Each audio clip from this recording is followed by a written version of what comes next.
not tonight. Every morning, every go we see. In our hearts it's Chelsea, me and you, we can agree.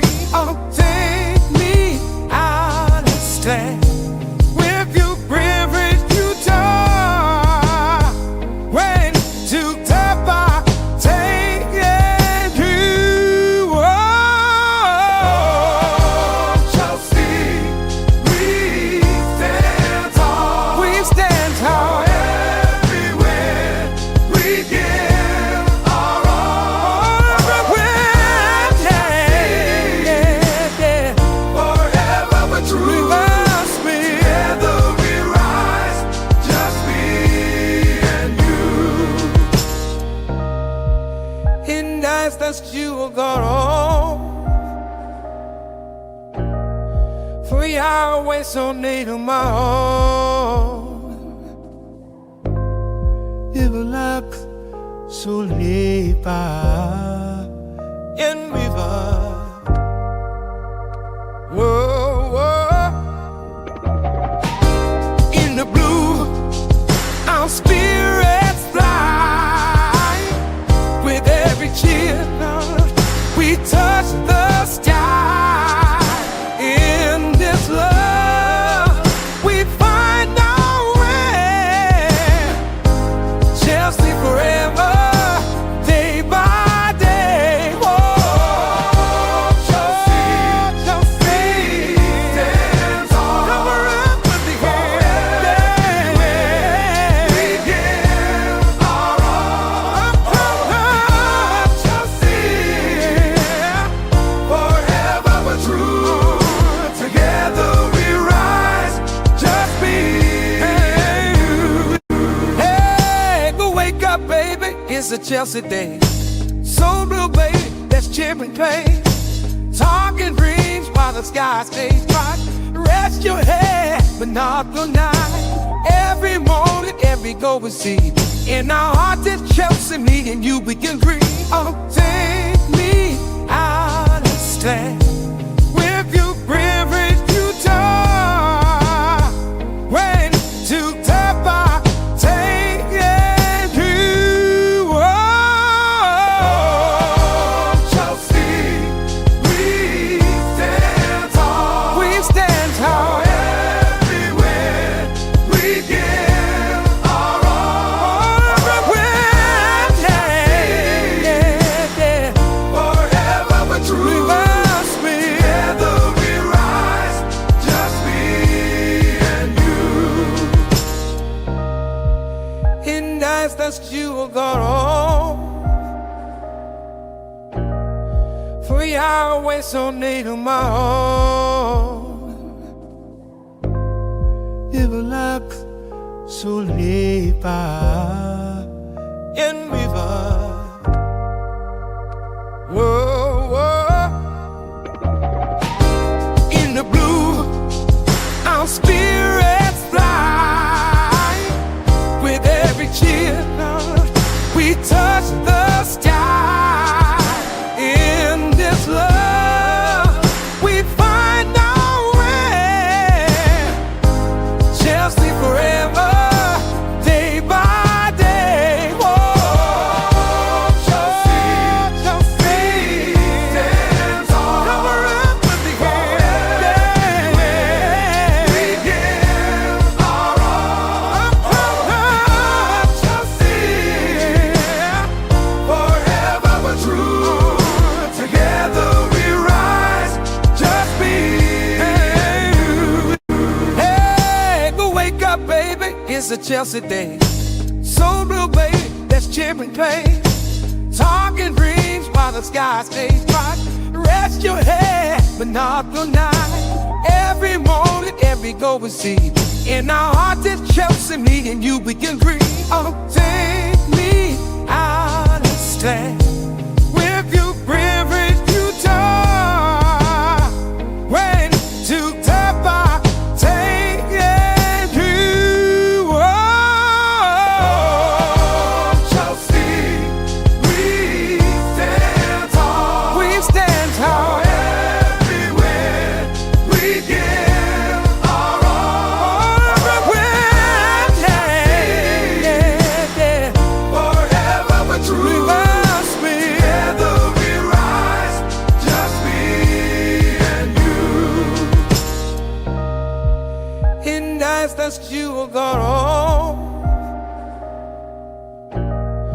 3 hours so near my own. It will look so deep in river. Whoa, whoa. In the blue, our spirits fly. With every cheer, we touch the sky. In this love, we find our way. Chelsea forever, day by day. Oh, Chelsea, Chelsea stands on. Cover up with the hand. We give our all. Chelsea, forever but true. Together we rise, just me and you. Hey, go wake up, baby, it's a Chelsea day. So blue, baby, let's chip and play. Talking dreams while the sky stays bright. Rest your head, but not the night. Every morning, every go we see. In our hearts it's Chelsea, me and you, we can dream. Oh, take me out and stand with you, privilege you talk. When to tap by, take it you. Oh, Chelsea, we stand tall. We stand tall.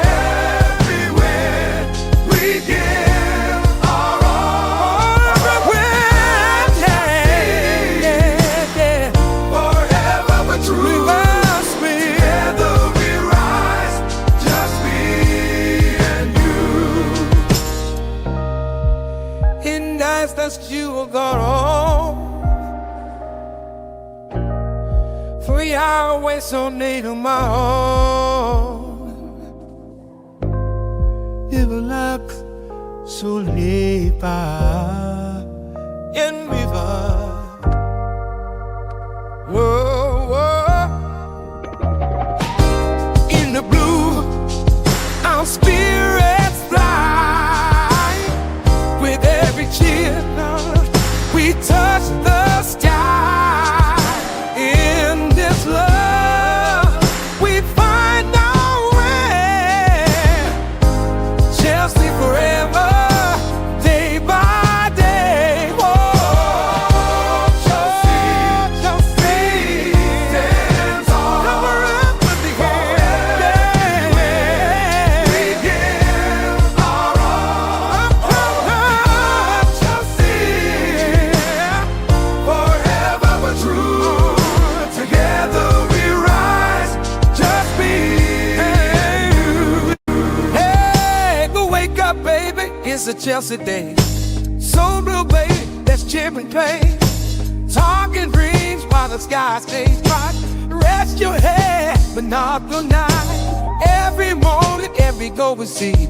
In our hearts it's Chelsea, me and you, we can dream. Oh, take me out and stand with you, privilege you talk. When to tap by, take it you. Oh, Chelsea, we stand tall. We stand tall. Everywhere we give our all. Everywhere, yeah, yeah, yeah. Forever but true. Must be. Together we rise, just me and you. In nights that you will go on. 3 hours so near my own. It will look so deep in river. Whoa, whoa.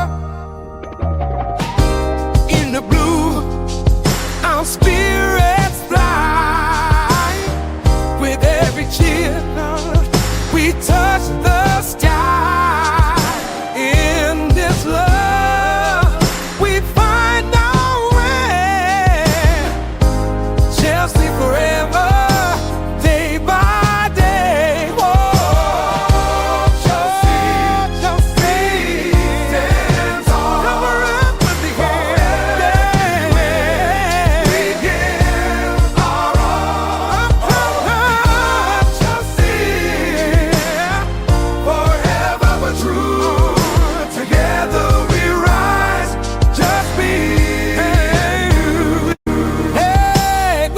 yeah, baby, it's a Chelsea day. So blue, baby, let's chip and play. Talking dreams while the sky stays bright. Rest your head, but not the night. Every morning, every goal we see. In our hearts, it's Chelsea, me and you, we can dream. Oh, take me out and stand with you, privilege you turn. Wait. Yes, good people, big up to all of you. Welcome back to Chelsea Perspective. Welcome for another edition of the Chelsea News Roundup show. I do hope you're all doing well. Welcome back once again. And today it will be another mashup show. It will be a mashup of Chelsea News Roundup plus a preview of Chelsea's away game against Wrexham. Sorry, what did I just say? Wrexham. I can't pronounce that correctly. In the FA Cup. And believe me, it's not going to be as easy as a lot of people believe it will be, because the manager would want to rotate to preserve our players for more specific and relatable term before we play PSG. But it will be a fun discussion today, because first we will go news hunting, look at a lot of stuff that the manager what he had to say during his presser, and then all the news items out there. Yeah, but I think it's usually fun to go news hunting rather to have pre-arranged items to discuss.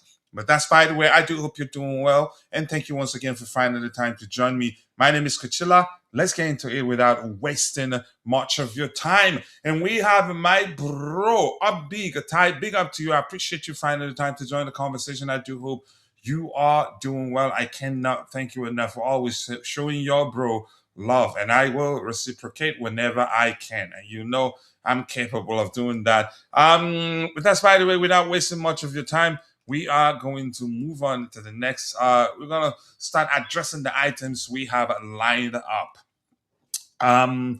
Let's see. Let's go for it. I'm gonna go to the presentation window. Do I have it arranged, or am I still playing around? But up big to you, Ty. Up big, up big, up big. Yep, there you go. Yeah, like that. Always nice. So the show will we have the predicted lineup exercise to do, but we'll start like this. We'll go news hunting, address important news items out there, and address comments from the manager's presser, and then come back to preview the match proper, do a lineup prediction exercise, and then free form as usual. When those in the chat start asking questions, that's usually the fun part of the whole thing. But that's, by the way, without wasting much of your time, let's get into it. All right, there you go. I need to go full window here. And as usual, my go-to is Vincent's timeline. And the first item there, PSG lost 1-3. That is, they lost by 3-1 at home to Monaco. And they did not make too many changes. They started their best 11, in my opinion. And it was actually, I think there were 2 goals down at the time when I first checked. And then I think I saw 2-1. I was driving, so didn't pay a good attention at the time. But they lost. They're really preparing well for their game against Chelsea Football Club. But that's, by the way. So the second item here, the man of the moment, João Pedro, Garnacho, and Palmer in Fortnite's Premier League Team of the Week. For all of them, well deserved, honestly. Garnacho looked a different player on the day, and then João Pedro himself took things to a whole nother level. Palmer also did very well, and as I said during the post-game show, that even if it didn't score, that I still rate him very highly, because he did very well in that game. Goals don't always tell the entire story with regards to how a particular player did in a particular game. But that's, by the way, I'm happy for this guy, and he's you can say a mix of everything. He has power. He can be physical. He's excellent aerially. He's such a fine finisher. I wouldn't say he's the best of dribblers, but he has it in him. Sometimes he pulls off that sort of dribble. When you see him pull off, you go, "Wow, is that him?" So I'm just happy we signed him. A lot of Chelsea fans already gave up on him. At some point, I have to be honest, I was concerned with regards to his form. And then we heard from him, from the manager, that he wasn't fully fit and they were trying to protect him because he wasn't starting all the games at the time. But my goodness. And it's important also to give Rosenior credit. He's tweaked things a little bit to you say to ensure he's firing in all cylinders and it's paying off. And we have CFC Gamers 2300 said lineup for Wrexham: Sanchez, Cucurella, Sa, Fofana, Gusto, Santos, Lavia, Palma, Garnacho, Neto, and Delap. I think we might see we could see what's his name, Jesse Derry. That's just my opinion. Do I think that we're definitely gonna see him? I honestly do not know. But I think I need to change this lower third. It doesn't display very well. Yeah, this is the best. The other one, the contrast between the text and the background doesn't really work. But CFC gamer, nice to see you, bro. I do hope you're doing well, and thank you for finding the time to join the conversation this particular evening. It's still 6:51 p.m. CST, and please, if you haven't, take a second, drop a like on the video, and also do subscribe to the channel if you haven't. Currently, we have 19 people following the show, and if on YouTube, and if half of you like the video, would have at least close to 10 likes. He says Wrexham game will be tough, so I don't see Jesse Derry starting. He might. I think he's good enough, but let's see what happens. I'd like to see him play games, get minutes here and there, and eventually become a regular in the first team because he's good enough. Honestly, from the little that I've seen. Let's see what Modmana has to say to you. Are you having a laugh? Garnacho in the Chelsea, the Chelsea lineup. Okay, it's losing it. The AI is still learning, not current. Okay, but that's by the way. Keep dropping the likes on the stream, people. Let's see. He says, I think final score will be 5-0. So you don't think we will concede on the day? I hope we don't, because if we don't concede, that'd be good for our confidence going into the Paris Saint-Germain game. So let's look at the entire Premier League team of the week. The 26 Hermansen of West Ham United, right back Timber. Is that Timber? It doesn't look like Timber. That looks like the French the French Barcelona player in gosh, what was his name again? Chelsea wanted to sign him. Oh gosh, but centre back Tarkowski, Gabriel, left back Aitnori of Manchester City, 260s, Andre, then Garna, right winger, what's his name? Colt Palmer, 10 Sa, left wing Garnacho, and number 9 João Pedro. Not bad. PSG games first leg. You think it will end 3-1 to Chelsea? Okay, we'll see.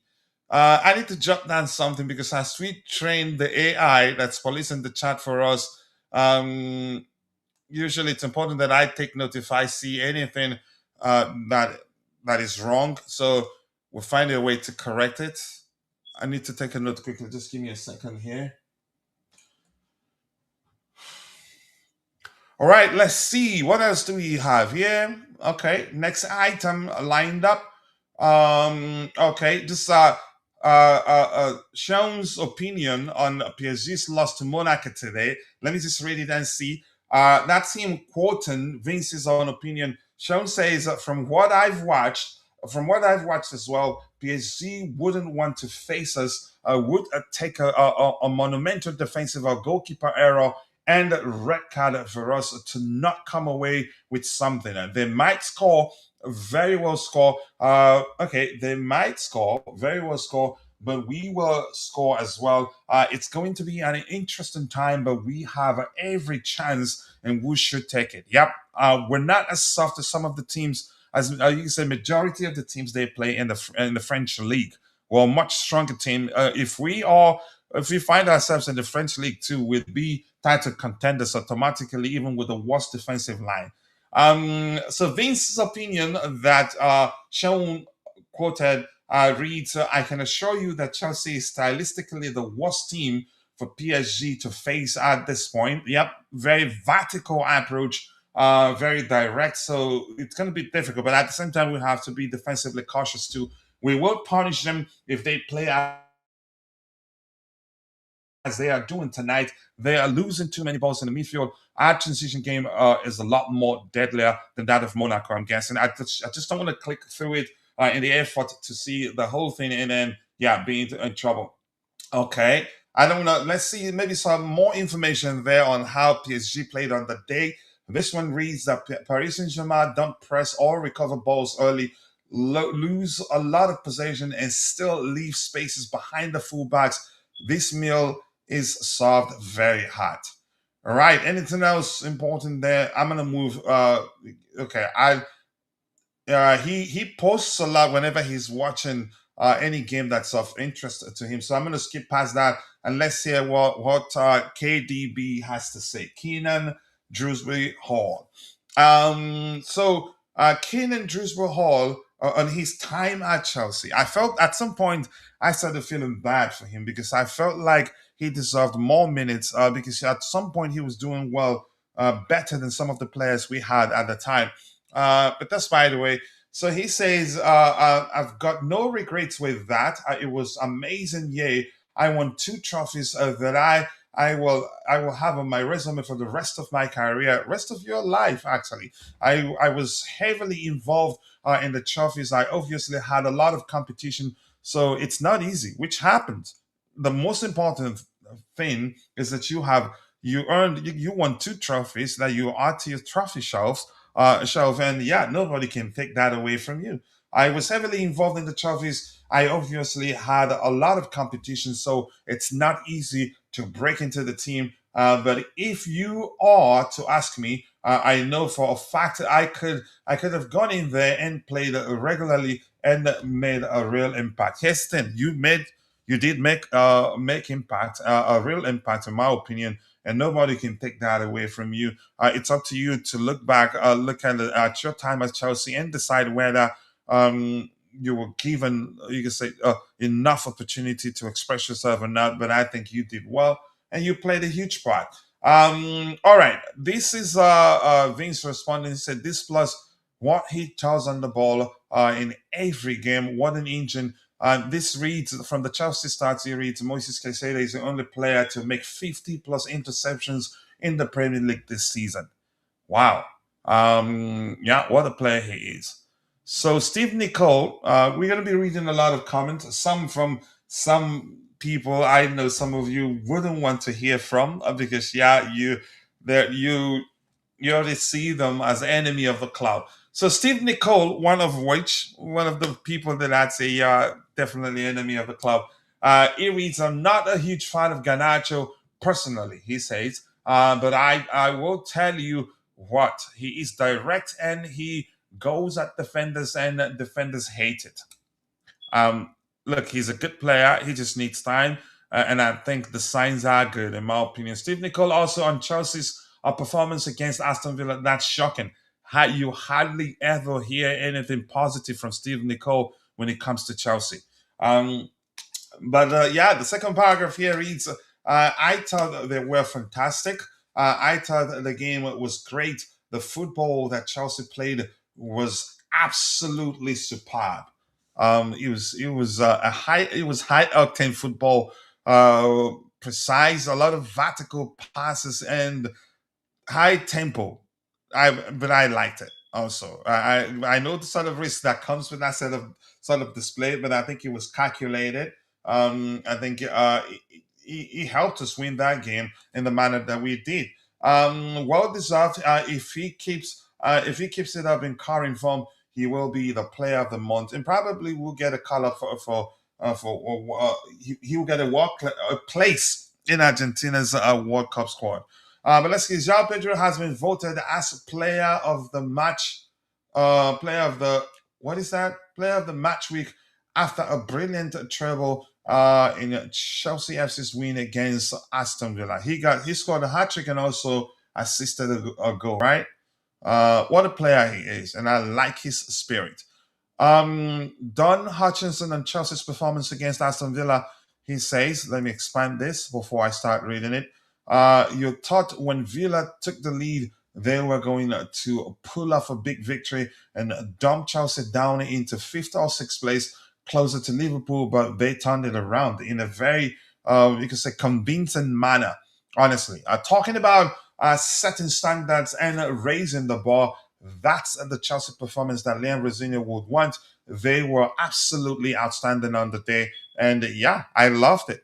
I wasn't concerned even when we were when it go down. I thought maybe yeah, but at least I knew that we will at least get a draw from that game. But we won and won convincingly. It wasn't even by luck. João Pedro has been voted as player of the match week after a brilliant. I think we've addressed that one too. Keep dropping the likes on the stream, people. The likes do go a long way. Anything important here? I'm looking for comments from the manager's presser, but I haven't come close to. I haven't seen any of them. And here, when Igor Thiago was asked if he wants to play again, I think how did he phrase that question? I can't quite remember. But you could interpret that to him being open to joining Chelsea if Chelsea want him. And I'm just gonna leave it at that. Anything else to look at here? Anything else to look at here? Clean sheets in first 100 Premier League appearances for a club. Okay, Petr Cech. Okay, 59 clean sheets. Okay, Pepe Reina, 54 clean sheets, and the Ederson 46 clean sheets. Alisson Baker 44, Peter Schmeichel 44, Edwin van der Sar Dutchman 43, and David Raya 43. That's good. All right, let's see. I'm trying to find the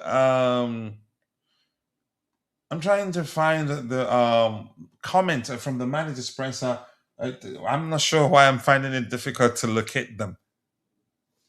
But yeah, keep dropping the likes on the stream, people. The likes do go a long way. Strasbourg boss Gary O'Neill said he hopes to have Diego Morilla and Emmanuel Emera back for the game against Nice on the 4th of April. I love both players, actually. So I don't want to play a video here. I'm sorry. So let me see. I'm trying to find commentaries from the manager's presser. Everton, Liam Rosenior said ahead of the cup tie against Wrexham. Maybe this is the one that I should look at. Let me just expand it. And I'm glad it's together here. But more likes, people. Keep dropping the likes on the stream. The likes do go a long way. We're stuck in 5 likes. We should be doing a lot better than that. All right. In a bit, I will change the poll and I dropped one that will help us beg for likes. All right. Everything Liam Rosenior said ahead of the cup tie against Wrexham.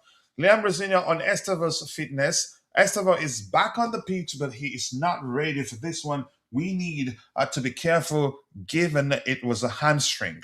So I'd rather, again, he takes his time, recover fully. So when he comes back, he stays fit. I don't want us, for the sake of the importance of the game we'll be playing and how thick and fast the games will be coming to just prematurely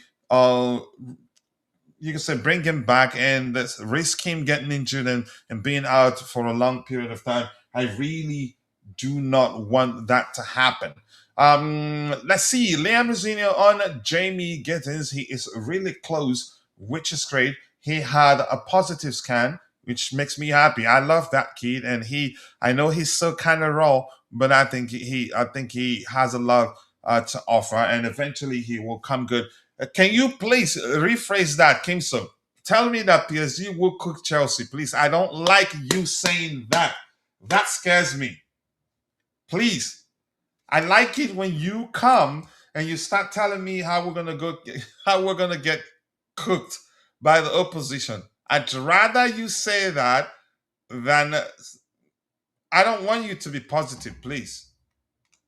Please, I beg you, rephrase it. Tell me that PSG that they're gonna cook Chelsea, and I'd rather hear you say that than. All right, against Wrexham, played Pedro Neto, Santos, etc. I think that's exactly what's going to happen. Um, uh, let's see, Chelsea. Exactly. Thank you. And I'd like you to follow that up with something to the effect of, yeah, PSG will cook Chelsea. I'd rather you do that. I don't want to hear you be positive. So Liam Rosenior on whether Romeo Lavia is ready to start. He says that I am delighted for him. Romeo will definitely play a part. He's been itching to play, but we've tried. We have tried to build him in the best positive way, not rush anything, take it gradually, and watch his progress. In my opinion, Liam Rosenior on goalkeeper situation for me, generally, I look at the goalkeeper position maybe differently. Traditionally, if there's a change of goalkeeper, people think he's now number one, but that's not the case. Philip has been working for this opportunity, and he took it really well. Rob's put in great performances as well, but I want there to be a competition in every area on the pitch, and that makes sense. I think we've talked about this. We discussed it 2 days ago, and we discussed it at length. I think Dante was on the panel on the day also. Here's why it's important that you don't make one of your goalkeepers feel undroppable, and the rest, you can say, are left to believe that yeah, they only get to play when the starting goalkeeper gets injured or when he's ill. I think that's a huge risk. You want to somehow create a healthy competition. You don't even have to call it a competition. You can actually rotate both goalkeepers as long as both are good enough to got the sticks for the team and when called upon. It's important that you rotate. So if anything happens to the starting goalkeeper, God forbid, if the starting goalkeeper gets injured or becomes ill, whoever that is called upon will be ready to do an equally good job or maybe an even better job, as long as they've always felt important and as long as they've always felt like they're not just there to play second fiddle to any particular player, but they're there to get to, you can say, to share the workload with a teammate. That makes a huge difference because if you don't play them, chances are they're not going to be ready mentally and otherwise to come in and do an equally good job as a starting player or maybe an even better job. So it's a difficult balance, but I'm glad. I think he's seeing it the way I see it. You have to create some, let's just phrase it this way, some measure of competition. Yeah, a healthy competition maybe. So you don't lose, you don't risk bringing on a player that isn't ready or prepared because they hadn't played in a while when called upon. All right. Let's see. What else do we have here? More from Liam Rosino on goalkeeper situation. He says you need continuity, but you need to win games of football. I don't think I've kept the same 11 in any game we've played. I made the decision about the Villa game that was proven correct.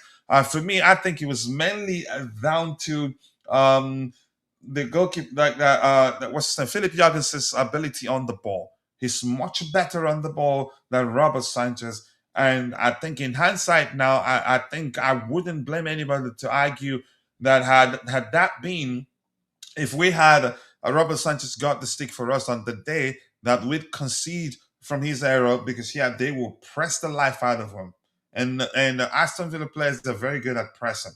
So calculated risk and it worked. So, and he did say something that suggests, and we did talk about that also yesterday, that he might select his goalkeeper for again based on the opposition. All right, let's see. Liam Rosenior on Sanchez's reaction to being dropped. He said, I already have done. I've been really honest with Rob. He was disappointed not to play the game, but the way he responded, he was magnificent. There was no difference in him. If we were going to be successful in the short and long term, you need a group with a strong mentality, and Rob has that. And it does make sense. You need a unit. You don't need a divided 11. Liam Rosenior on if he saw the Wrexham documentary. I've seen a few. Phil has done an incredible job. The way he has managed the team, it's a club that's on the rise. For us, it's an opportunity to win a trophy. So yeah, we're taking that competition seriously. Liam Rosenior on everyone supporting Wrexham tomorrow. It's what football is about. It's what the FA Cup is about. We need to be respectful of that. Yep. Uh, but I don't want to be. I don't want us to be part of an underdog story on the losing side. More from Liam Rosenior on winning trophies. It's what you work for. Uh, if you focus on the trophy at the end of the season, you're probably not going to win anything. It's game by game. Yep, you take it step by step, one by one, if you prefer. The players are in a very good frame of mind at the moment. Liam Rosenior on rotating. Where's that one in particular? Yeah, he says I'm going to use the squad. I haven't had the same starting 11 in any game we've played. My idea and the club's idea is to build a squad to win trophies. You need to rotate. Liam Rosenior on the noise around the Arsenal style of play. It's a they are a very good team. They are very well organized. You can play any way you want to play if you believe in it. Everybody has a different idea. I am not here to judge. I respect any team in the way they go about it. I respect them, dude, and they say, yeah, a win is a win. But the only thing I'll still be complaining, I'll still continue to complain about, is the fact that it just seems as if the Premier League rules are adapting to the way Arsenal wants to play, and that's dangerous. That will lead to the average football fan and not trusting the FA to do things the right way. Liam Rosenior on the lapse from Liam's last game, he got 3 assists. He was in a good place. Zhao is on fire. That's nothing on Liam. That's on Zhao. I expect Liam to show his qualities when he gets the opportunities. It's up to him to take it, and I am confident he will. Liam Rosenior on Zhao Pedro form. Okay, I've had some great conversations with Zhao. He is someone with huge potential. It's not about what I've done, it's about what he's done tactically. What he gives us is magnificent. That's I like the transcript here, enjoyable and no fluffs there, easier to understand than some that I've seen on there. All right. Anything else important here to look at? Anything else important? I expect that's Vince's opinion right there. Liam Rosenior, I've had some great conversations. Okay, that's probably same as part of what we read. That was part of the transcript of the manager's presser. But that's by the way. Keep dropping the likes on the stream, people. The likes do go a long way. We have how many likes do we have here? I'm quite sure we don't have enough. Ooh, 8 likes. We should be doing a lot better than 8 likes. Come on, people. We have 40 people following the show. If half of you like the stream, we should have at least 20 likes. Yep, around 40 plus. But that's okay. And I think my sister is around. I'm gonna take a break and say hello to her. She's in the chat here. Big up to you, Mel. I appreciate you finding the time to join the conversation. I do hope you're doing well. Thank you for always finding the time to support your bro. Anything important here? Nothing. Yeah, I think it's about time we get to the we get to the match preview exercise proper. I want us to start here because there we'd have the insights to look at. But give me a second here. All right, there you go. What do we have? Yes, people, go and subscribe to Miss Melina's YouTube channel. She covers all EPO clubs and beyond. And I provided the link there, and I'm going to go ahead and pin that. So, when people join, they see it. And please go and subscribe. You will not regret it. You will thank me later if you do. And I hope to start something special in terms of collaboration with her very soon again because I love and respect our knowledge of the game. What else do we have here? Okay, let's go. I'm sweating. It looks like it's about time. The weather is too hot, and yeah, I'm sincerely burning here. I need to change the temperature of that. All right, let's see. So we're here. I'm gonna vote. Have I voted? I haven't. So I'm gonna go with Chelsea. And before I even vote, let me tell you, I think probably we'll get something like 70, let's say 80, close, let's say 77% plus people believing that Chelsea will win. Let's see, let's go, come on. Ooh, wow. 60% of the people that have participated in the poll thinks Chelsea will win. 17% thinks it ends in a draw, and 23% thinks Wrexham will beat Chelsea. And the sample size, it's 40,368 participants. Not bad, but here's the thing: there's nothing scientific about that. It is, yeah, opinion driven. Because yeah, it's you. I nothing. I just don't go by that. But I think it's reflective of people's you can say opinion on who they believe would win.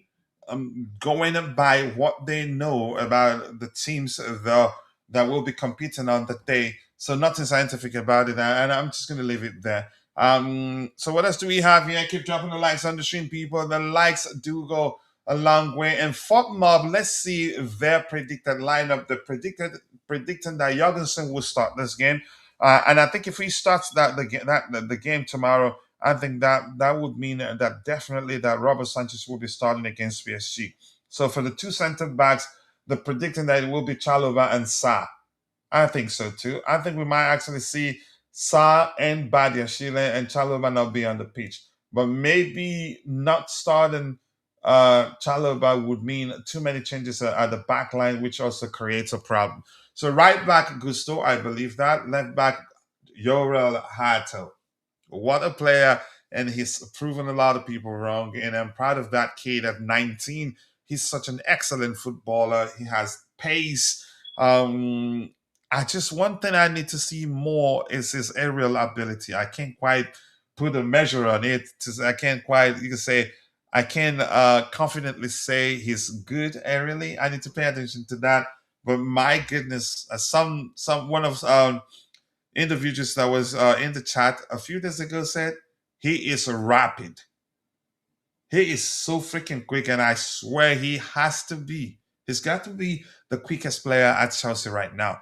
But that aside, at 19, he's very intelligent. And one thing I look for people, every player, first is their football and intelligence. He's an intelligent footballer. He's highly technically gifted. I love Cucurella, and as I told people at the time that I choose Cucurella anytime, any day over Bencher. Well, but I don't think I'm not. We're not quite at the point where I'd say confidently that I would choose Jorrel Hato over Cucurella. I'm just going to go ahead and speak a bit about how they differ. Jorrel Hato more technically gifted than Cucurella. I think he's better on the ball than Cucurella. But Cucurella right now more experience. I'm just going to leave it at that. More experience than Jorrel Hato, and he has a very unique way to apply himself or of applying himself on the pitch. That unique way. Let me be specific here. He has a very chaotic but effective way of applying himself on the pitch that unsettles even the best players in the world. Hato doesn't have that, but he's also a good defender. I'm just, you know what? I think more importantly, we have both, and I'm happy that both are Chelsea player. So I think it's important that I just appreciate them and move on. So for the 2 6s, they're suggesting, and I'm going to say this: I don't. Maybe again, Chalobah might well start, or maybe not. But his absence means we'll have a lot of. You could argue an entirely new backline, which can be problematic. But they're suggesting that the 2 6s, they're suggesting we're going to see Romero Lavia, paired with Andrea Santos, the young Brazilian. Um, do I think we'd see that? Possibly, but we still have the big guns on the bench in case things don't go our way. I don't see anybody given a break. I think they will, even irrespective of how many changes the manager makes, would still have the big guns on the bench in case they are needed. 10 Enzo Fernandez, possibly. Cole Palmer. This game, uh, Cole Palmer, this game? Okay.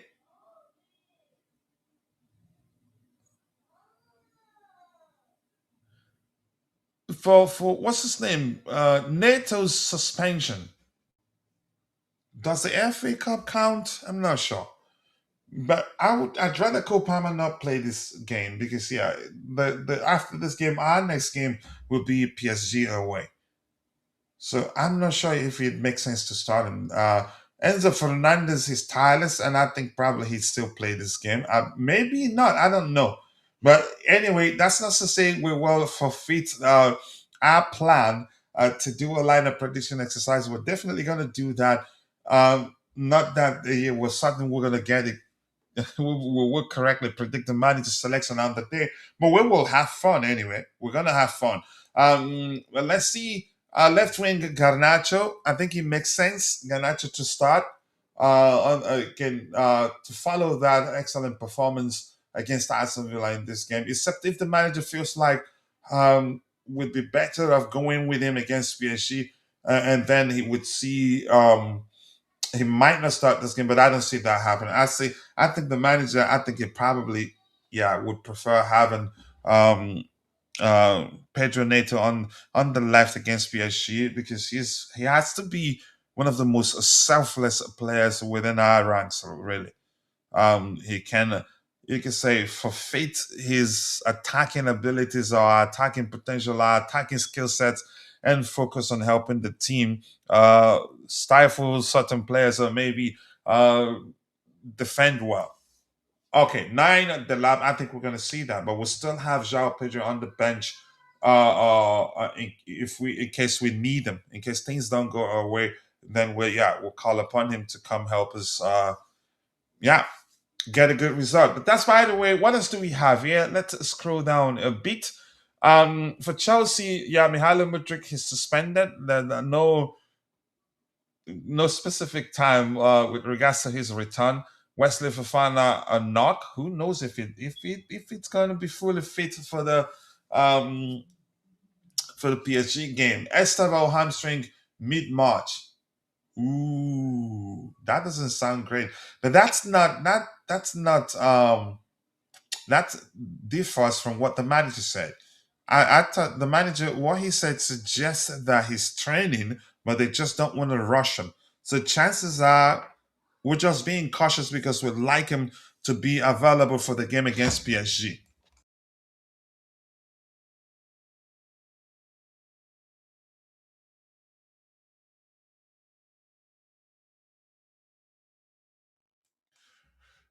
All right, Jamie Gittins late March. Okay, that also I don't know. Okay, Dario Esugo mid March. Levi Kowa, we know his story. I don't know much about the Wrexham players. They have about five players out injured, all of which will be out just the same thing actually. Mid and then there's mid March.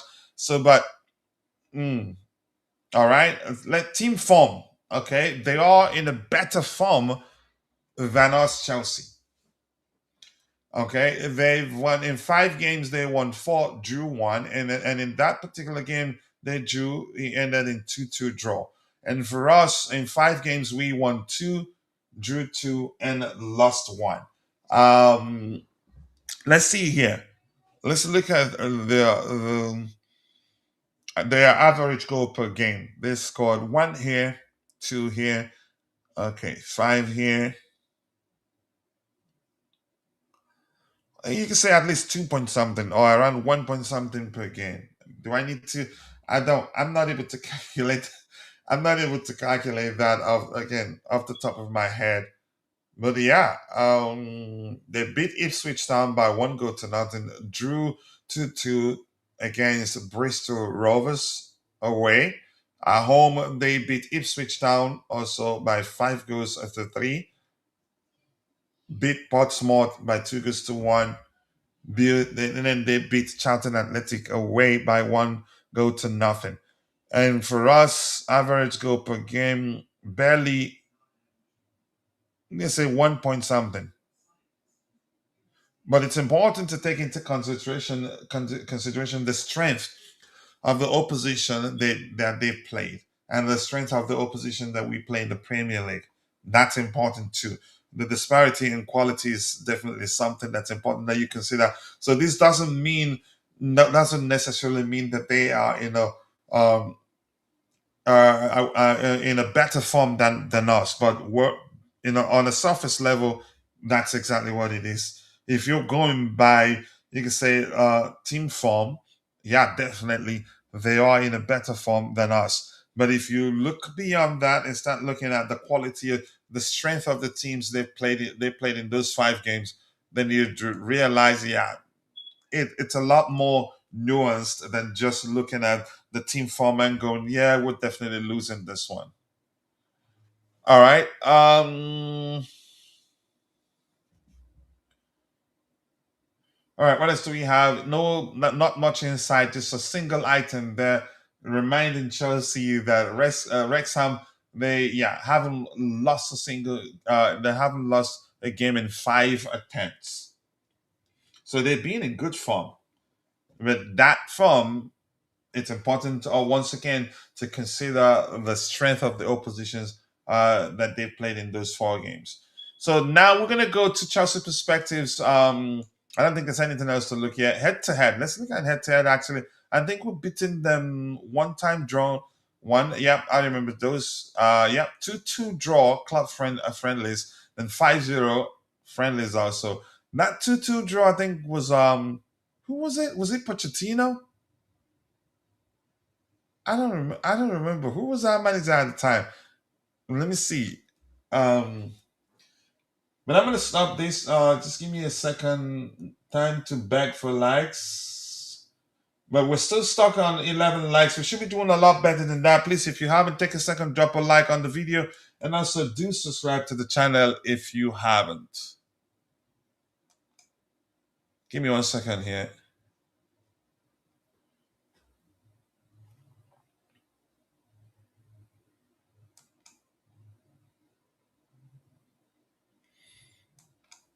One sec, people. 1 sec. I'm just trying to take care of something.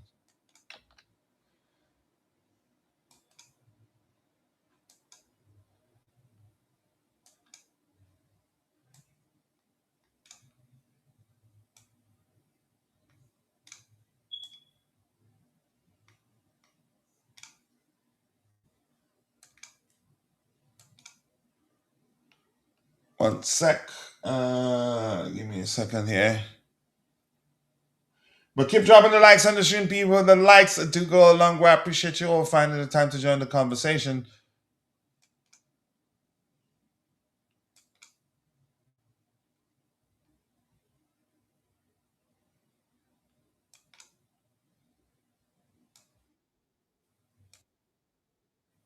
All right, quickly make a cup of get myself a cup of coffee. I'll be right.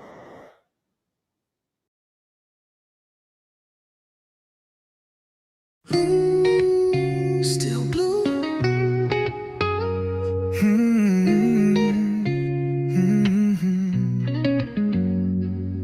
Footsteps on Fulham Road, moonlight on my pride. Wore this badge through highs and lows, never had to hide. Memories in Stamford breeze echo through my chest. Not every win is sweet, but I gave my all, no less. We sang through the rain, we danced through the pain. The pitch still remembers my name. Still blue through the silence and the roar. Still blue even when we don't score. I carry the soul of the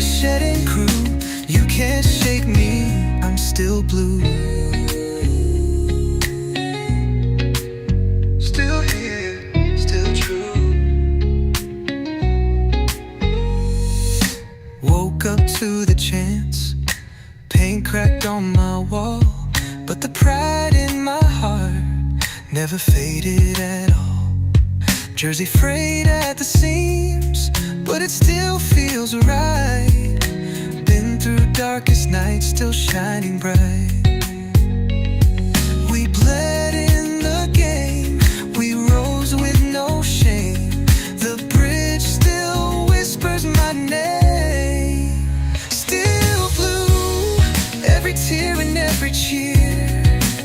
Still blue, with my voice loud and clear. I carry the pride of the shed and crew. Win or lose, I'm still blue.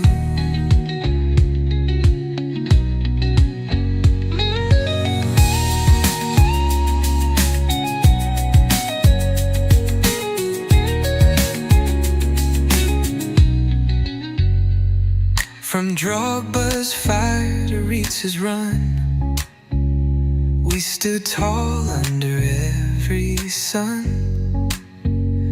Through Abramovich nights to new days begun, this heart beats for only one. Still blue, even when they don't believe. Still blue, every year we grieve and dream.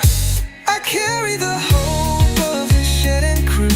Born for this, I'm still blue. Still blue.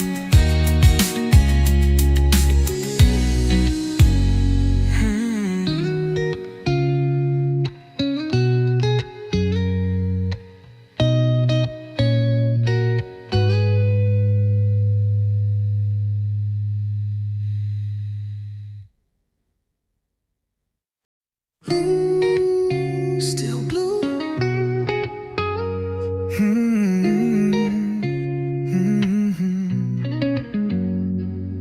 Footsteps on Fulham Road, moonlight on my pride. Wore this badge through highs and lows, never had to hide.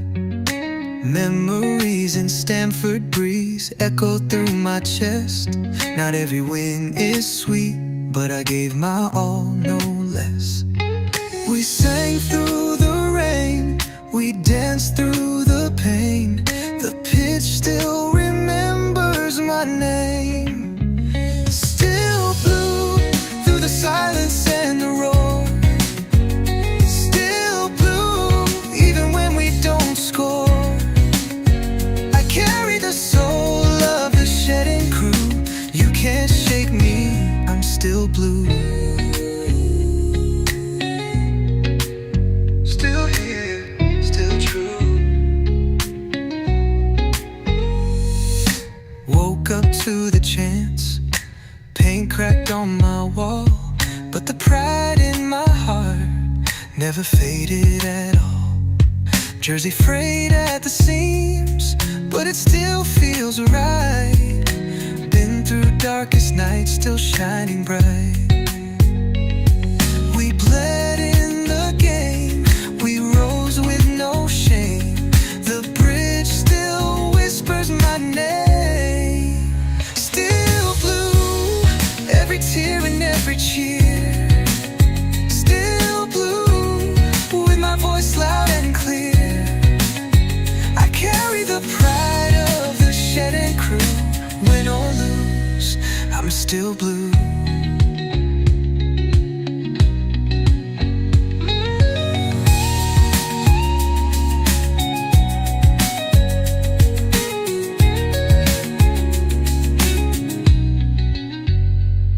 From Drogba's fire to Reetz's run, we stood tall under every sun.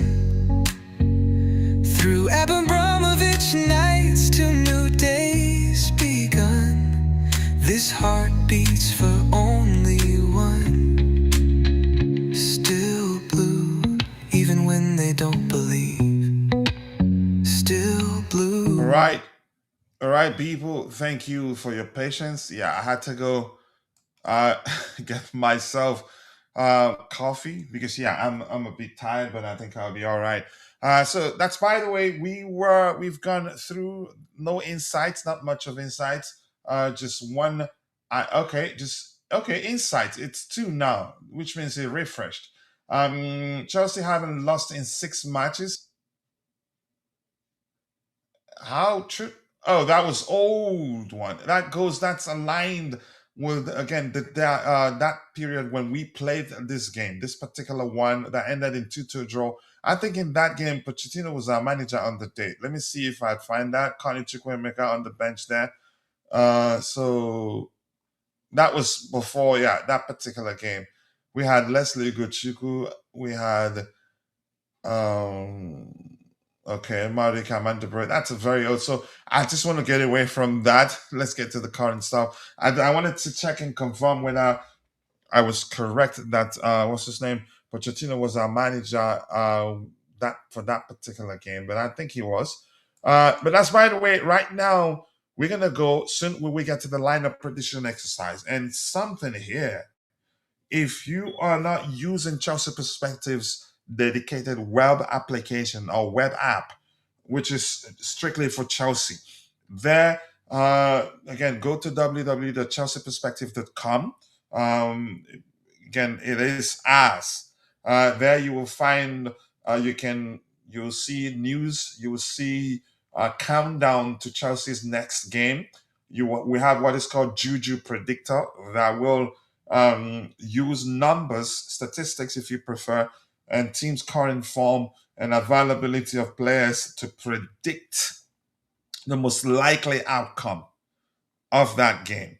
And then you see news and you see quick polls, and then you see there are quizzes to play around with. You can also build a lineup and download it. You can go to the community or during match days to have a conversation to discuss, have you can say involve, join the conversation with fellow Chelsea fans. You can create and download tier lists. You can go to the long page. Let me just click it for the sake of it. Hopefully, yeah, you can go to the loan page and see how all Chelsea players that are on loan, how they are doing. Okay, this needs to be corrected. I think maybe I need to update it. Let me sync and see if that changes it. Yeah, it lists all the players on loan, where they are on loan at, how they're doing. Um, yeah, he's still out on loan at Strasbourg. Dacho Fofana on loan at Strasbourg, but Anselmino not ready to play yet. You see all of them there. Then you go back to the homepage. Also, there are a lot of goodies there. It's fun. The quiz is also fun. We did a giveaway for top predictors. The person that predicts the most accurate outcome of games won a kit, and Dante won it, but and yeah, he settled, and I think we'll do that again. Also, you can go to the quiz zone. You can go to our squad. You can go to where you see Chelsea's fixtures. Just click on fixtures at the bottom, and then for each fixture, you can click on a compare team. You can click on compare team, like that game against Wrexham. He will use a spider chart to compare both teams. Look at it. Yeah. So compare team, they are better than us in count and orchestrating counter attacks. We're more attacking. We have more goals. We press slightly better. We will, well, you can say physicality will edge them by a little bit, possession a little bit, and the team form, it shows it there, as you can see here. It shows how many goals the team have scored, where they are on the table, history, head to head. It has it all on it again on a single page there. So I'll go back to the homepage and show you something that you can find on chelseaperspective.com. A lot of fun. For me, we're not better than the big boys, but I think this is better for Chelsea fans because it's strictly about Chelsea. You can find all the clubs when you want to compare them with a Chelsea or to Chelsea, which would be the correct word to use there. But that's, by the way, On this day, there's almost always three items, except if it falls on the day where there aren't three events to reference. But today, three. Barcelona beat us 3-0, a top result. But yeah, what year on this day? Yeah, just what year is that? 8 years ago. 11 years ago, Chelsea defeated West Ham United by 1-0. Eden Hazard found the net. Chelsea secured a hard-earned victory. Another one, Champions League comeback against Napoli.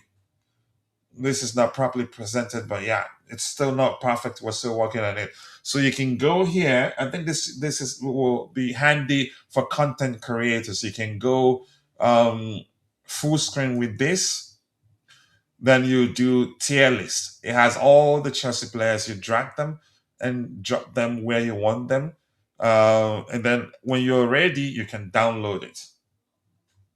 So it's not perfect here, but I think this one is usable when you use it on a touchscreen device so that you can just drag it and place it where you want it to be. But yeah, we have that. And then we have the lineup builder. For the lineup builder, let me just show you guys quickly before we continue. Go back to the home page. So we have the lineup builder. Give me 1 second here.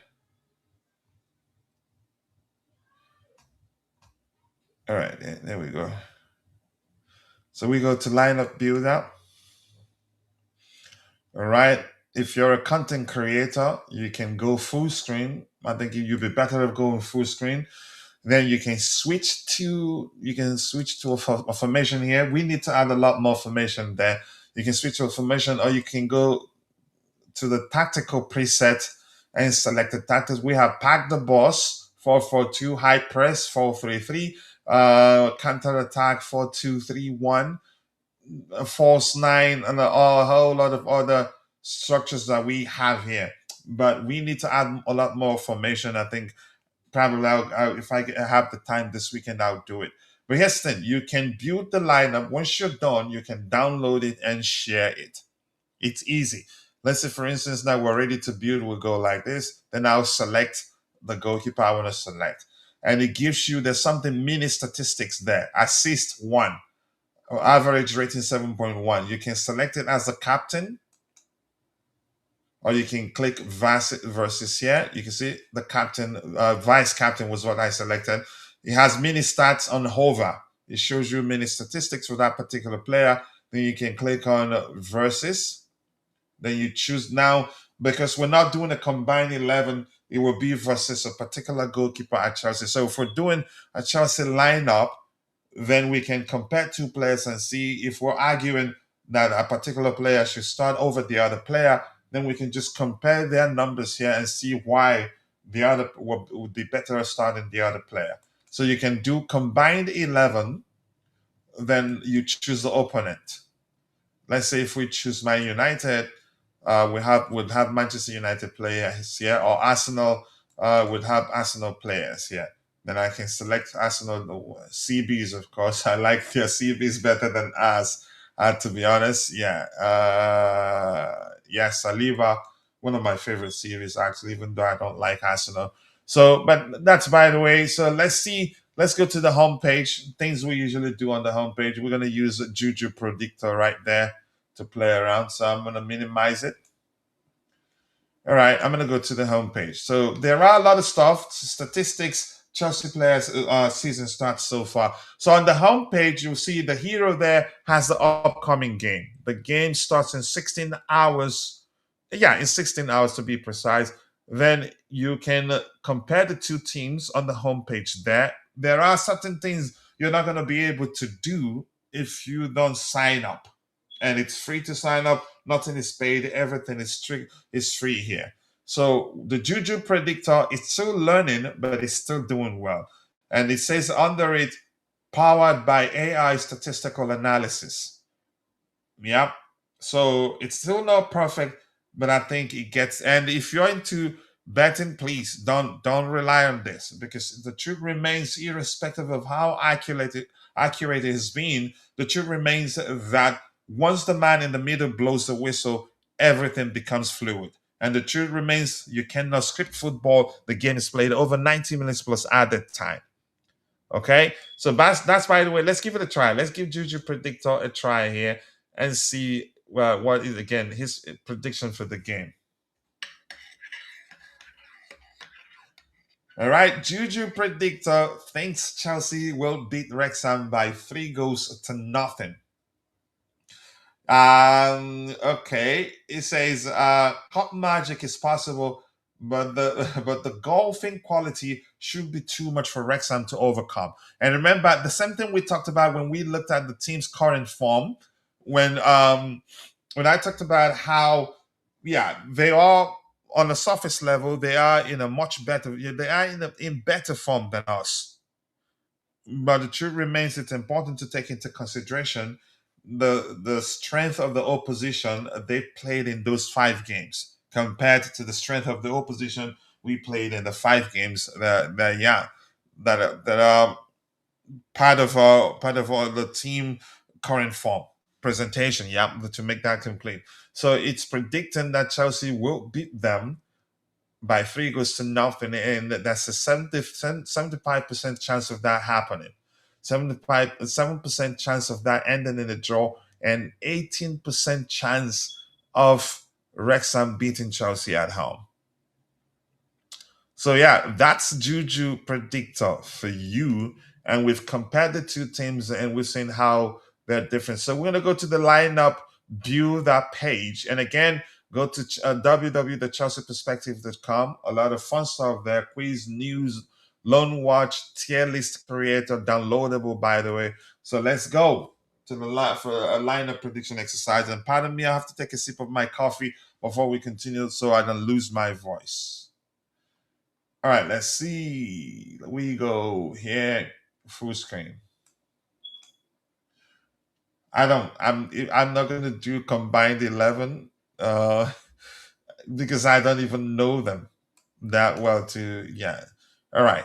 But yeah, I changed it to square. I prefer the square shapes, and I'll go to 4-2-3-1, which is actually a starting structure. Usually Chelsea these days, for you to know the structure the manager employed during the game, you'd have to wait for the end of the game and look at the average positioning of the players to figure out, that was exactly how we applied ourselves on the day. But it's still the same. We're going to have fun anyway. Even Fort Mob, they still present their predicted lineup in a 4-2-3-1 structure because, nobody's certain of the particular structure we're going to use. All right, 1 second here. Yep, good coffee. It's called Rise. Spelled. Oh no, I'm not going to say it. I don't want to do a promotion for them. YouTube will act like it cannot transcribe what I'm saying, and then it will say, "Oh," it will probably go, "Whoa, whoa, whoa, whoa, that's promotion," and then penalize me a little bit and slow down. Stop. They will stop pushing the show to people. So between the sticks, I know Fort Mob, they think Sanchez is going to start between the sticks, and I think Philip Jorgensen will start between the sticks. I think that may well be the case. I think so. I don't know. And the chances I would still see Jorgensen because he's much better on the ball. And PSG, given the way they would want to press us on the day, maybe it make better sense to have the goalkeeper that's better on the ball guard the sticks for us on the day and not panic under immense sustained pressure from PSG and still be able to distribute the ball effectively on the day. So we're just gonna have fun anyway, and I'm not sure, but I'm gonna go with Philip Jorgensen starting this game. And that's just because I'm not certain that that's what's gonna happen on the day. But of course I just wanna have fun. Okay. So Philip Jorgensen there. I think Cucurella will play.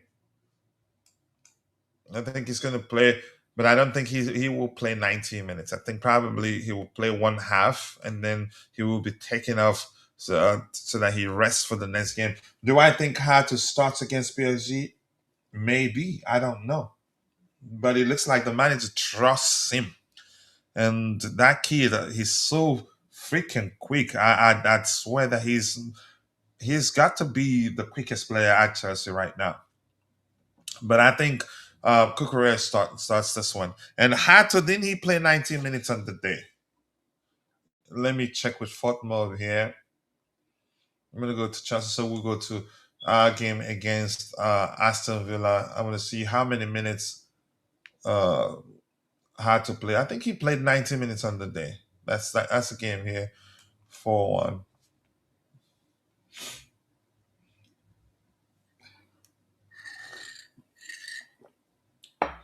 More likes, people. More likes, people. Keep dropping the likes on the stream, people. The likes do go a long way. Line up. So Hato, I think he played 90 minutes on the day. I don't know. Correct me if I'm wrong. Let me check. Jeez, what's the why is this thing dangingly slow like this? I've clicked the lineup tab like 10,000 times and it's not responding. And I'm gonna check from my phone, really. Freaking hate that. But I think let me see. Hato played 90 minutes in the day. Let me check Fort Mob here on my phone.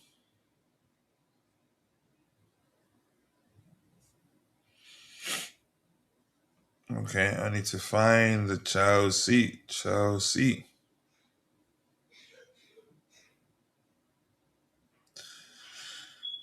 Lineup. Jorrel Hato. Oh, where is it? Yep, he played 90 minutes. Interesting heat map right there. So he played 90 minutes. I see Cucurella starting, but not finishing the game. I think he will play 45 minutes. And right back, I think I think we'll see Achimpong in my opinion, but it's difficult to say for certain he starts at the right back position because we've heard Liam Rosenior talk about him having all the attributes that suggests he will become a top level center back in the future.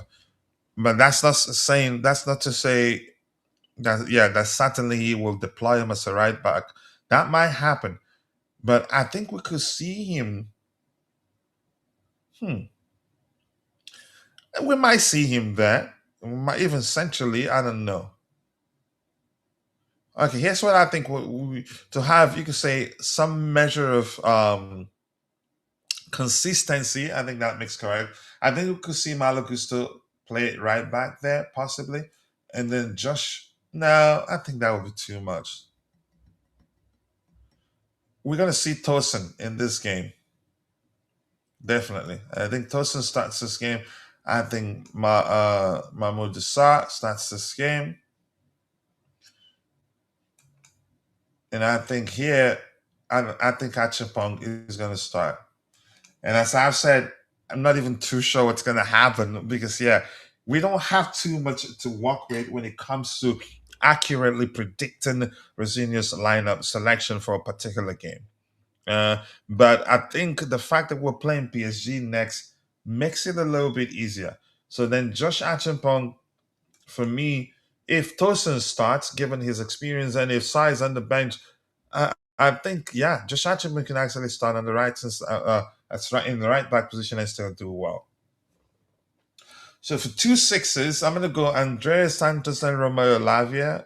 I'm gonna put, and the question now is, okay, I think in this game, I think Romeo Lavia will operate more in a traditional manner. That's just my opinion. But until we see that happen, he will be most likely be charged with the responsibility of protecting the defense, of shielding maybe the defensive line.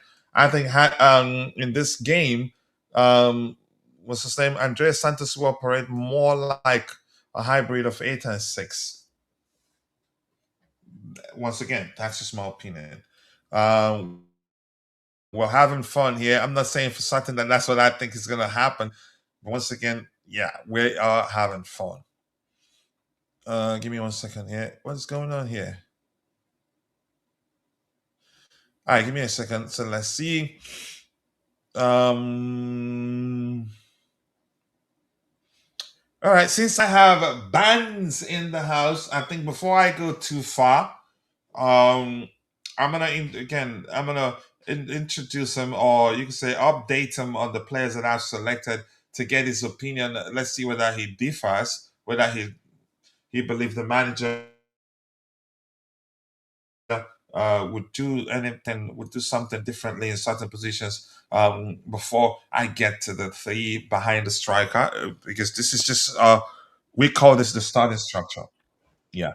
But Bands, thank you so much for finding the time to join me on the panel. I do hope you are doing well. Kochi, I'm all right. And I hope all the listeners and yourself, you are doing great. I believe you were talking about tomorrow's game against Wrexham. Hmm. And I feel like that game, as I told you, we shouldn't stress ourselves too much. If I'm not mistaken, this will be the third time we are playing with them.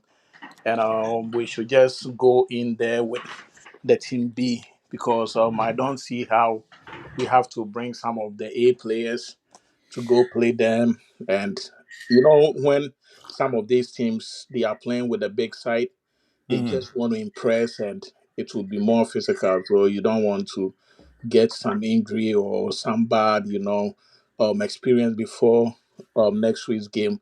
If you look at next week's game, I think PSG are trying to beat Chelsea. If you look at their results today, it's just a planting. I believe they could have beaten Monaco, but they just want you to feel that they've No, been. I don't think so. Really, I believe so. they lost. Listen, they lost. That's their fourth loss of the season in Liga, or is it three or so? I mean, I watched the first one, even their game against their last game against Strasbourg. They were lucky actually. I think for the first half, Strasbourg had better XG going into the second half. They've struggled this season a lot. Let's not forget Dembele was back on the bench. I don't know whether he came in later on for this game, but I feel like in soccer, like so many things can happen, and we shouldn't. What I'm trying to say is we shouldn't try to use this game as a yardstick to determine what will happen on Wednesday. Because if we should go by that, No. That would be a huge risk. That's a dangerous mindset. exactly. We need to do the maximum preparation. The players should be focused. Nothing should stop them from going out there to beat them. It could be either two things. It's either they will relax about the game or they will even work hard. This might motivate them to work hard and believe that they can go to Paris and upset PSG. So let's come back to tomorrow's game. I feel like tomorrow's game there are so many players who have been on the bench for some time now who could get the opportunity to play. The likes of Giwi, Badiashil, even Hato could just, going out there and, play. Since Cucurella is back, it's most likely he's not going to start the game against PSG. We also have some other, um, how do I say, reserve players. Mueka, for instance, I would like to see more of that young guy because he's capable of, coming to the first team next season. So it will be a very good introductory game for him to have more playing time with the senior side. There are so many young players out there who they could just step in for tomorrow's game. So I believe all in all, we don't have to stress ourselves too much since Wrexham is not a team that can, or should I say, able to beat Chelsea. There is no way. Did we lose you, Baz? Okay, go ahead. Say that again, Kochi. No, I thought we lost you because at some point I stopped hearing you. No, no, no. I'm still here. So I'm saying that there is no way we should just put in more effort about this game. It's going to be an easy game, and most likely we are going to trounce them by probably 4 to 5 goals. And this is the time the lap can also like do a lot because it's most likely he's going to lead the attack tomorrow evening. So he should do everything possible and get the necessary opportunity to score more goals and expose himself out there, because things are not really going the way he's expecting, and everyone is worried about his situation. So games like this, he should go out there. He knows the terrain very well. He knows Wrexham, so he should go out there and please most Chelsea, fans. And I think in the midfield, it's most likely they will let All right, let's start from the back. I okay. don't know if you can see the eyesight of Jorgensen between the sticks, Mhm. because I don't think he'd be the one to start for us against PSG. Maybe what we saw against Aston Villa was a rehearsal, because maybe the manager wants him to start against against PSG. We don't know. He's definitely better on the ball than Robert Sanchez. So I selected him between the sticks. What do you think? Do you see that happening? Then after that, Of yeah, course. go ahead. I believe Jorgensen is still going to be imposed. A lot of people have come up with so many, funny theories about the goaling situation right now. And I told you the last time that I don't expect Sanchez to go to the down to the second position, because Mm. if you look at Sanchez, without any argument, or should I say without any doubt, he should be the number one, or he's still the number one, unless some experienced goalie come in and takes that position. If you compare him and Jorgensen, I don't think Rosenior will be willing to place him at the second spot. So for instance, tomorrow's game is a good example for Jorgensen to go out there and get more playing time. I expect him to be at the second, position. There is no way he's going to, demote Sanchez to the second position.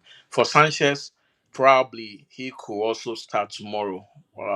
Probably to get him, fit for Wednesday's game, because he hasn't played for a very long time. If he doesn't play tomorrow, that means it will be more than 7 days since he played, a game.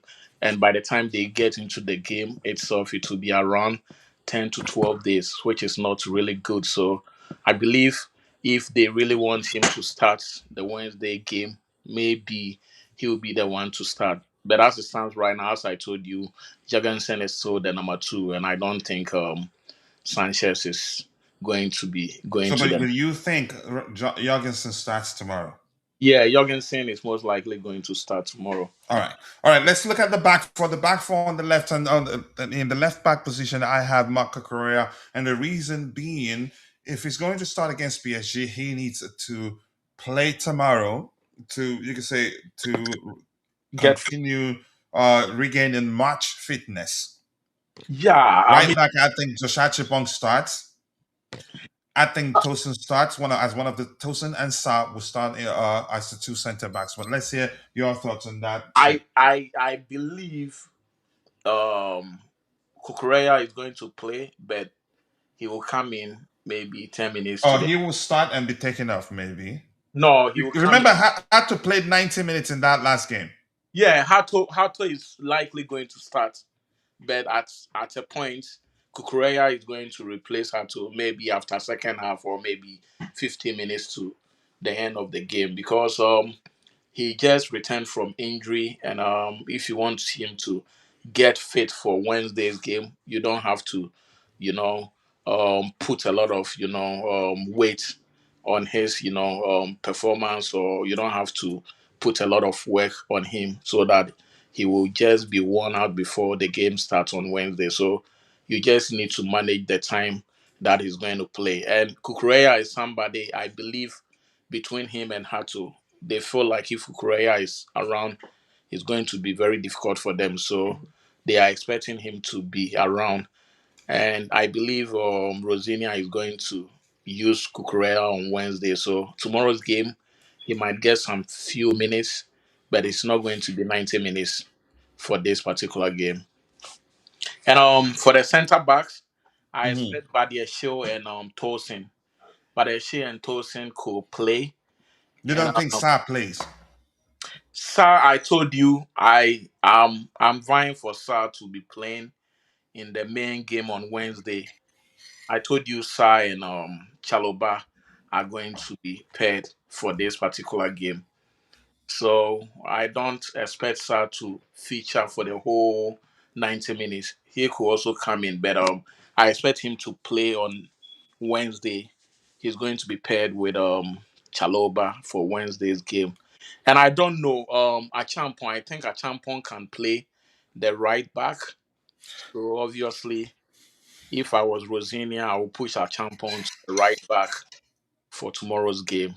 And I think his levels are equally the same as Wrexham or even better than Wrexham. So it shouldn't be a situation where he has to deal with so much of experienced players where he will be struggling. Because I think centre back is his main, speciality. So if you put him at the right back, probably one will say he might. He's traditional right back, actually. Oh yeah, okay. So Yeah, I then think because the average football fan, even the managers are guilty of that too. They associate certain traits or maybe certain skill set or the build of a player to a certain position. It's his build, his overall skill set is the reason why he's been profiled as a centre back. yeah, And he's capable of fulfilling that role too. He's capable of actually playing as a six.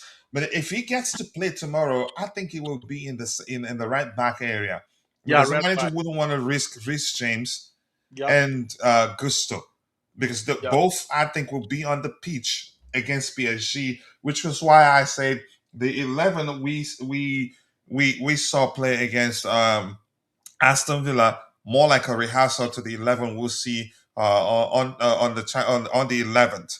You yeah. understand? So possibly, but we don't know. We're just having fun here. But I think in the centre back area, I don't think Chalobah, the manager, would want to risk Chalobah, but he'd be on the bench. Even if Yeah, Fofana is, Chalobah is not playing. It's going yeah, to even Fofana, if he's fully fit, I don't think he plays. I think Tosin starts. The question go now is who pairs Tosin? Will it be Sa? Will it be Badiashile. Badia Shile? Maybe Badia Shile. I think I Badiashile. agree with you on that one.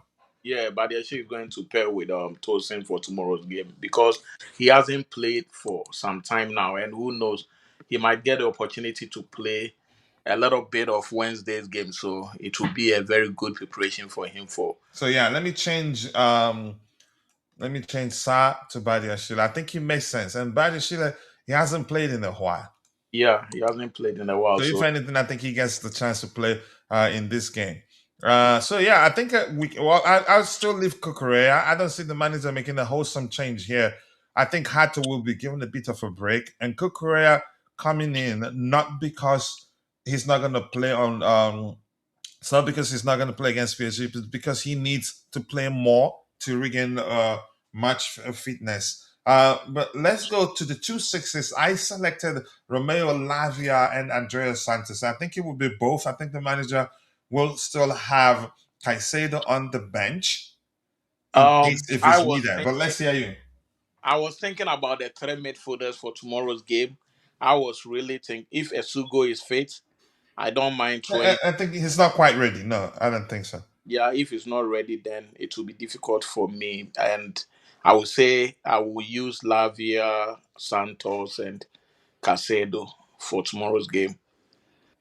I will, because this is something Lavia can test his fitness because for now he has played certain minutes of the game and we are not quite sure about a whole 45 minutes or more than 45 minutes. So Mhm. last game like this, I will honestly would like to see Lavia because when he came in to the Arsenal game, the way he changed the whole game and even Aston Villa game, it doesn't seem like he was struggling or he's in pains. But all he has to do is he has to be very careful. One thing about Lavia that is always ruining his fitness is the way he go in for certain challenges. He sometimes don't reason. And if you are a hard tackling player like that, there are certain challenges you really have to avoid. And I see him committing some of these challenges sometimes, which is very risky. So we want him to stay fit.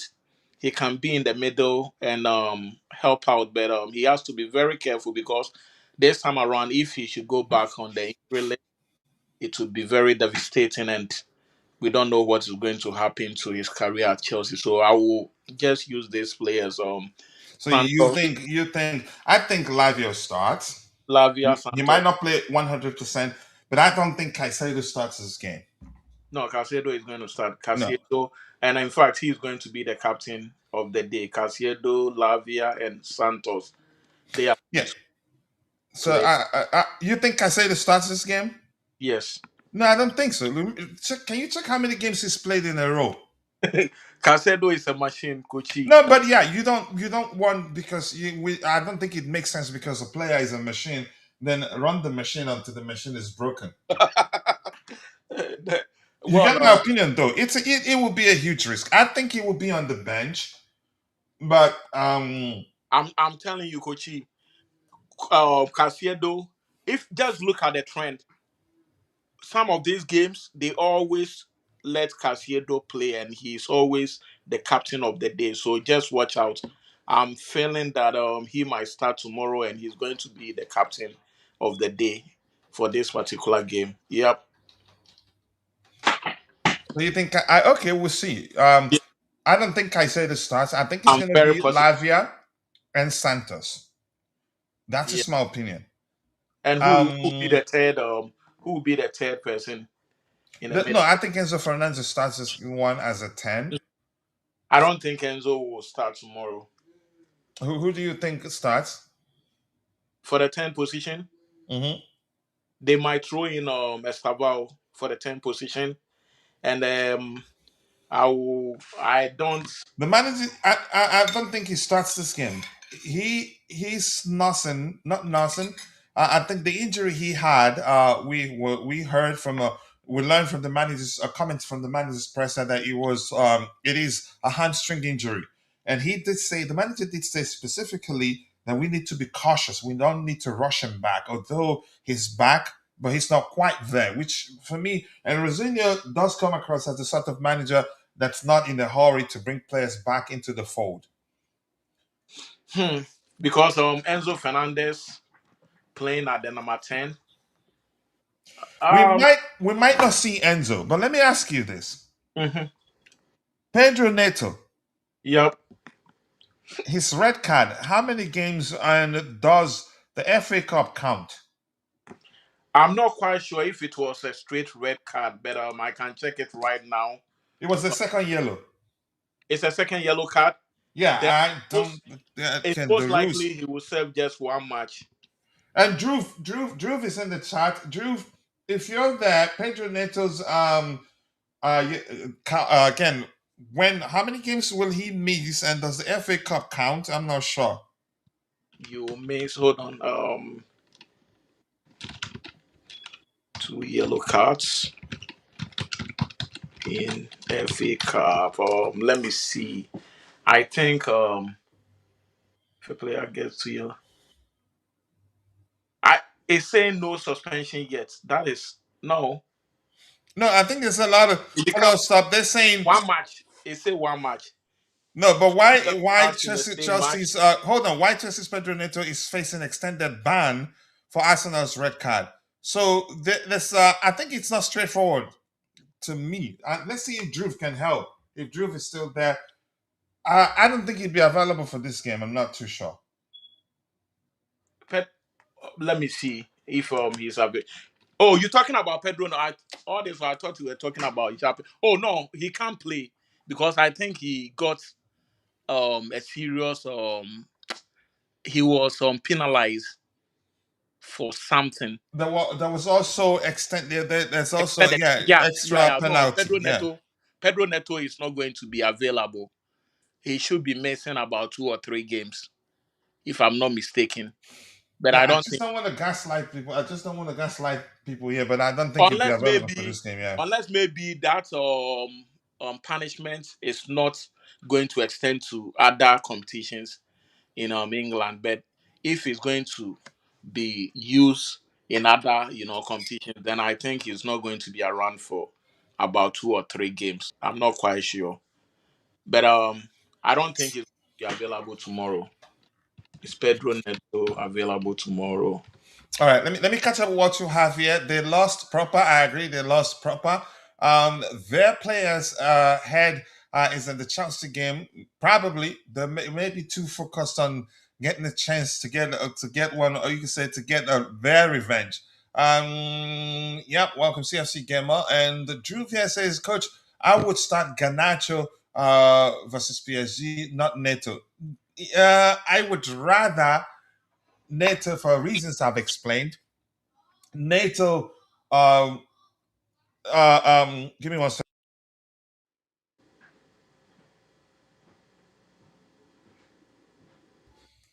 I would rather Pedro NATO than Ganacho. NATO tracks back better than you can say does better defensively than Ganacho. And Ganacho, there is no way he can handle Hakimi. It's not going to yeah, happen. he can, but Now, NATO can. NATO, remember, Neto will be the again, he's best. done it against them. Yeah. Basically, Pedro Neto against PSG in that Club World Cup final was Yep. basically deployed as a defender, or maybe applied himself as a defender on the day. And I think there were two occasions when our defenders lost Hakimi. Yeah. But Neto Yeah. was there. Neto tracked him He, effectively, he didn't was allow always him a tracking back. single space. I think it'd be a mistake not to start Neto on the day. You can't start Ganacho in that You particular. cannot, no, he will lose his man. Please, Banfordinho, I don't want to see Badiashile Tilson CB partnership, but we might actually see that against Wrexham. Yeah, unfortunately, we might. So this says, let's get the likes up, people. Please like the video if you haven't. He says one game, so which means he'd be available for this game, right? John, will Pedro Neto be available for this game? Because there's some confusion here. Some outlets are reporting that he will face an extra punishment, which means they will extend his suspension. I'm not. I haven't read it. It was when I was searching to find out whether he'd be available for selection for this particular game. That was when I learned that he's going to face extra punishment for what I don't know.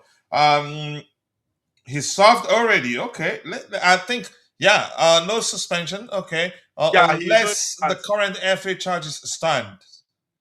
So I think there's some mix up there. He's missed. I know he missed the Aston Villa game, he's going but to there are start tomorrow. people. He's starting tomorrow. But there are people that saying that there are some outlets are suggesting that he will serve an extended suspension. For reason I haven't read it because we're in the middle of a show. I couldn't read it. I just read the title. But let's just believe he's served his suspension already and will be available for selection tomorrow. He's available. Okay, thank you for that information. And that's Tarna 7903. I appreciate you for that confirmation. He says he served his suspension already. No further punishment. I guess Yeah. that what that means. Just fine. Thank you. That's the sort of person I want to see. Thank you for that, educating us. I appreciate that. All right, let's see.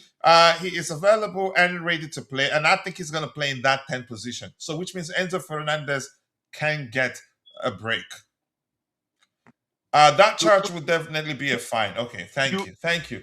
So I think Pedro Neto will start here. I think he can still play this game and still play against PSG. You want to put him in the number 10 position? Yeah. You remember that day he scored a hat trick? That was how the manager used him. That was against Hull City. Why don't he play like the left side? I think the manager would want to rest Enzo Fernandez. Or and Enzo Fernandez, he runs the most. Coachy, let's do this. Let's put. No, it's not about let's debate. Explain to me why you think the manager is not going to start him in this position. This is not a preferred lineup. We're trying to accurately and objectively predict the manager's selection for that game. Let me predict what can happen. I would rather put Neto on the right side, put Estevao irrespective of If you what say I would rather, which means this is your preferred lineup, you're my not preferred. necessarily trying to predict the 11 the manager will select on the day.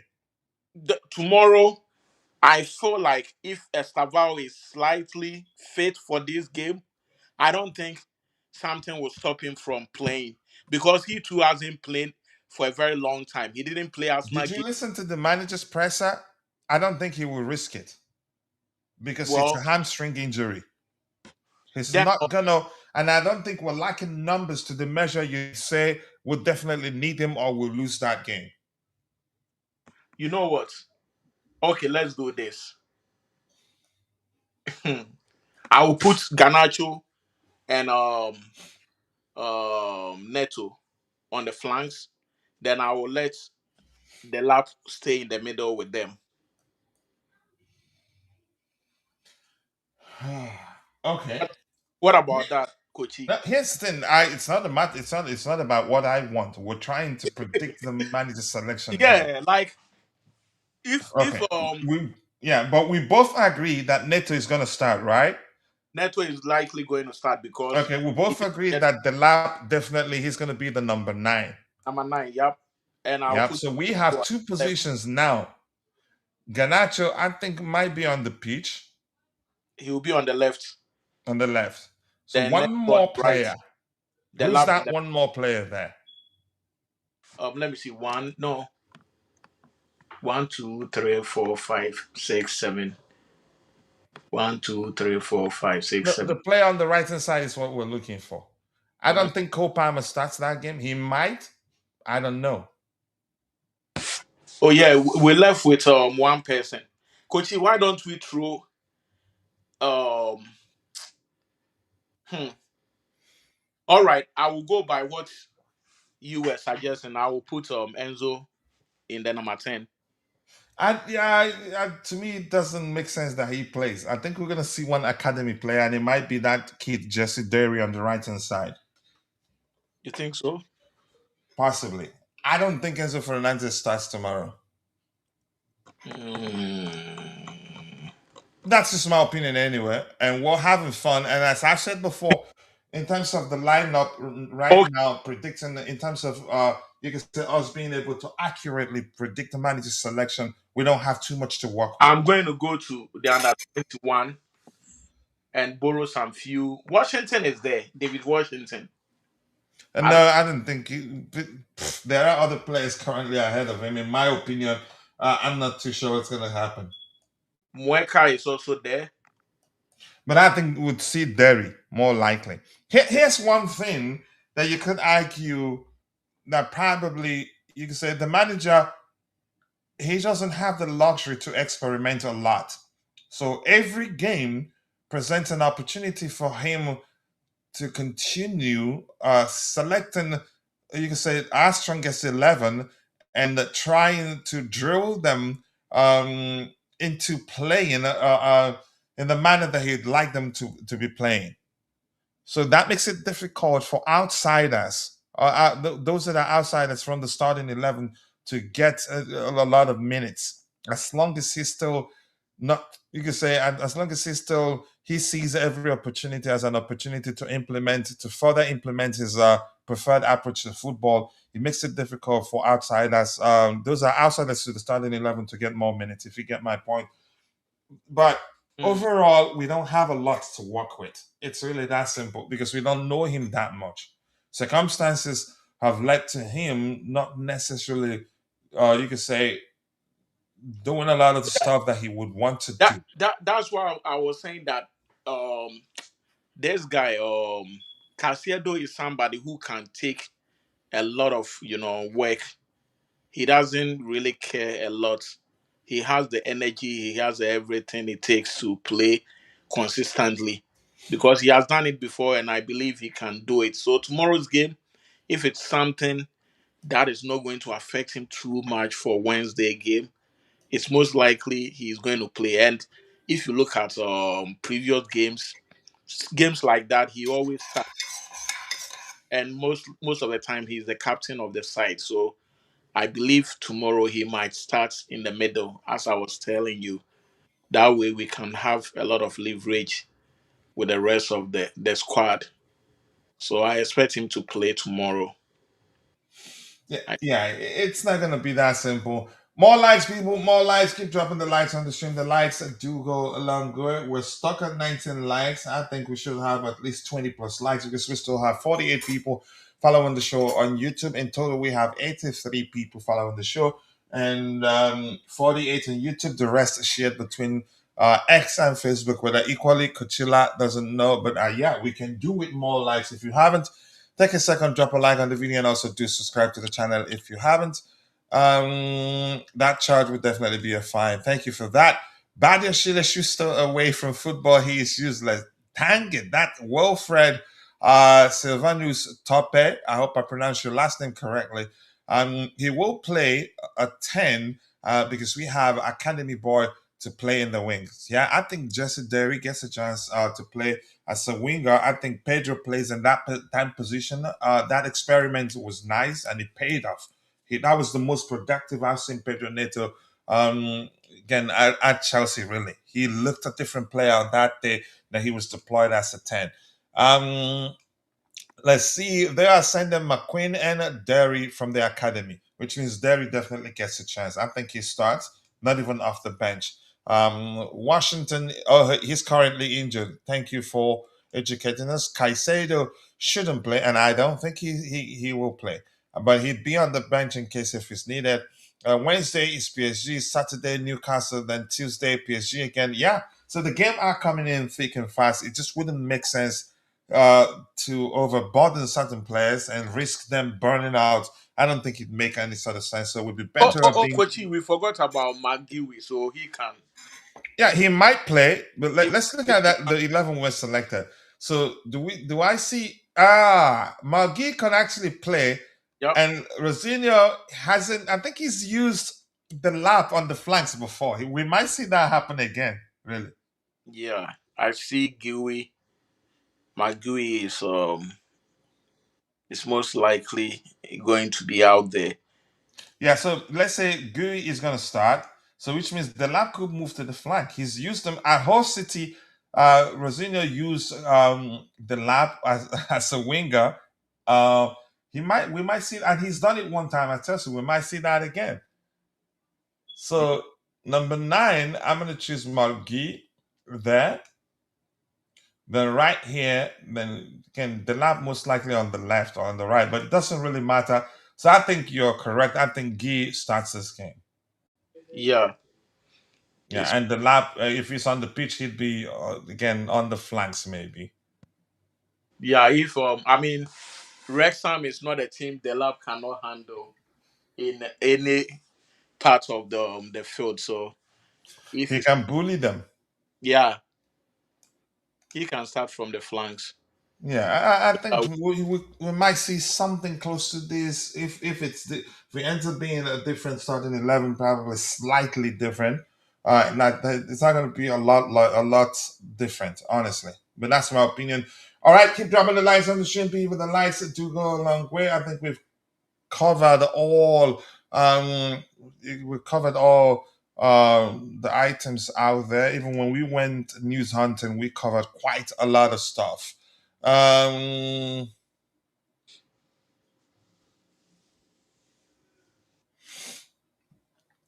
all right, David Power 1801 with a serious question here. He asks the question, my friend, he says, I support Liverpool FC. And he says, but can I ask you a question? Go ahead. I'm reading it already. Rio Ngumoha.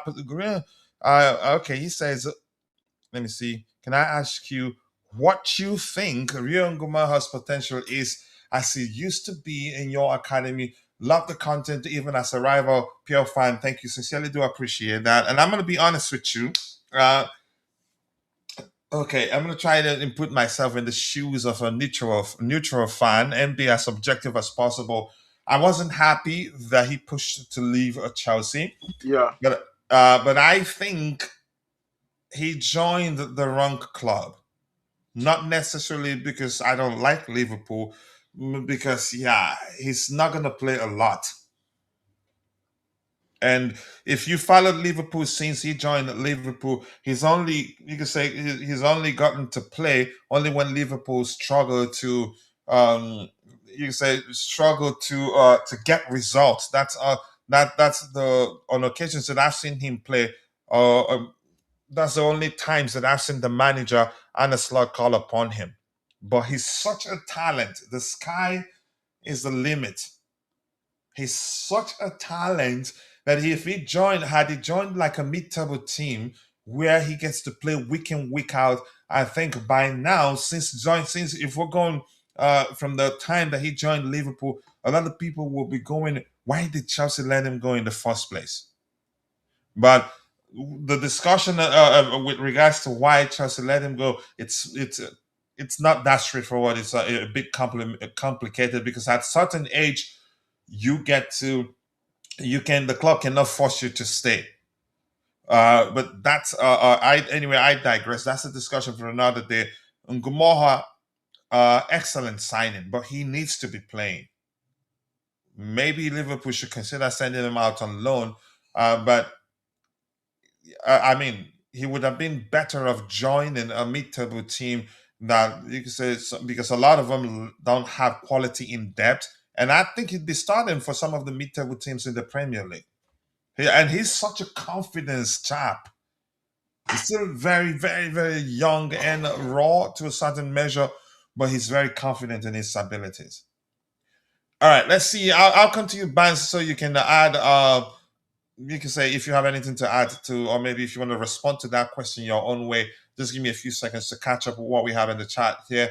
Another overhyped. I wouldn't say that. I know some Chelsea fans probably wasn't happy that he left Chelsea and pushed to join Liverpool when they came calling. I don't blame him. He probably didn't see a path to the first team at Chelsea and maybe had that much belief in himself that he'd get a lot of playing time at Liverpool. But he should have known that it was never gonna be that easy, especially how Liverpool was spending that summer.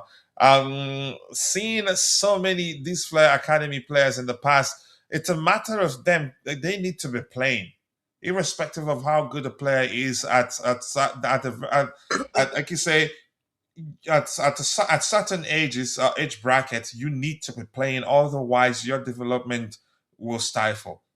Yeah, Chelsea. Okay, that's mod manner. But let's say Bans, your thoughts on that question from the Liverpool fan. Yeah, I think he's a such fantastic player, young, and he has the prospect. As to whether it is a very good idea for him to join Liverpool, I still think it's a good idea. Liverpool is a very great team. I'd rather a mid-table team or even a bottom table team. The most Uh, important thing is to play. yeah, Uh, yeah. yeah, I go mean, ahead. he is on their bench. He normally comes in, and he's very clever, player. So his time will be up. Obviously, he's going to get his chance to, command first team in Liverpool. So I believe he made the right choice. If he should go to any mid team, obviously he's going to face the same challenges out there. There is no way he could walk into any team and get first 11 game time. It's going to be very difficult. So you would rather stay in a bigger club, and when your time is up, you're also going to get the opportunity. Liverpool is not a team where they will like restrain you or they will put you on the bench for too long. You obviously going to get your time. Like if you look at Curtis, is his name Curtis or what? The mulatto guy.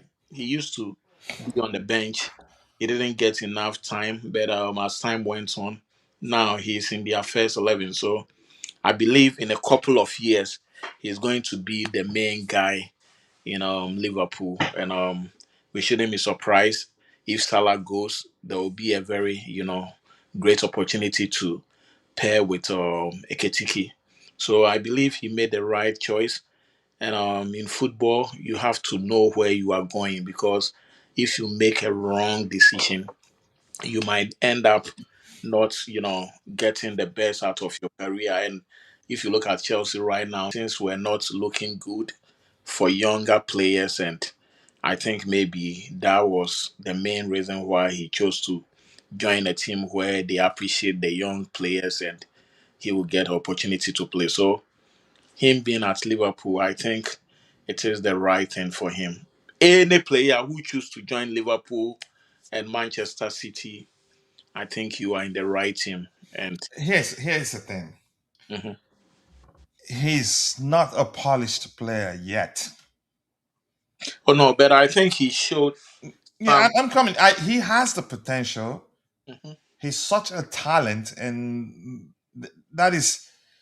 He just needs to be playing. I think it was the wrong decision. How many times has he played since joining Liverpool?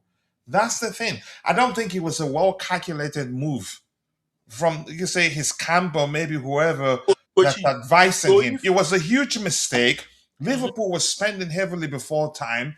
I think there's a chance that had he stayed, we don't know. We're speaking in hindsight right now, but So it'd be like accurate to if he argue that was had your he son, stayed at Chelsea, he'd be playing a lot more. But beyond him remaining at Chelsea, he'd already made up his mind to leave at the time. maybe And I thought exactly. at the time that Liverpool was the wrong option for him.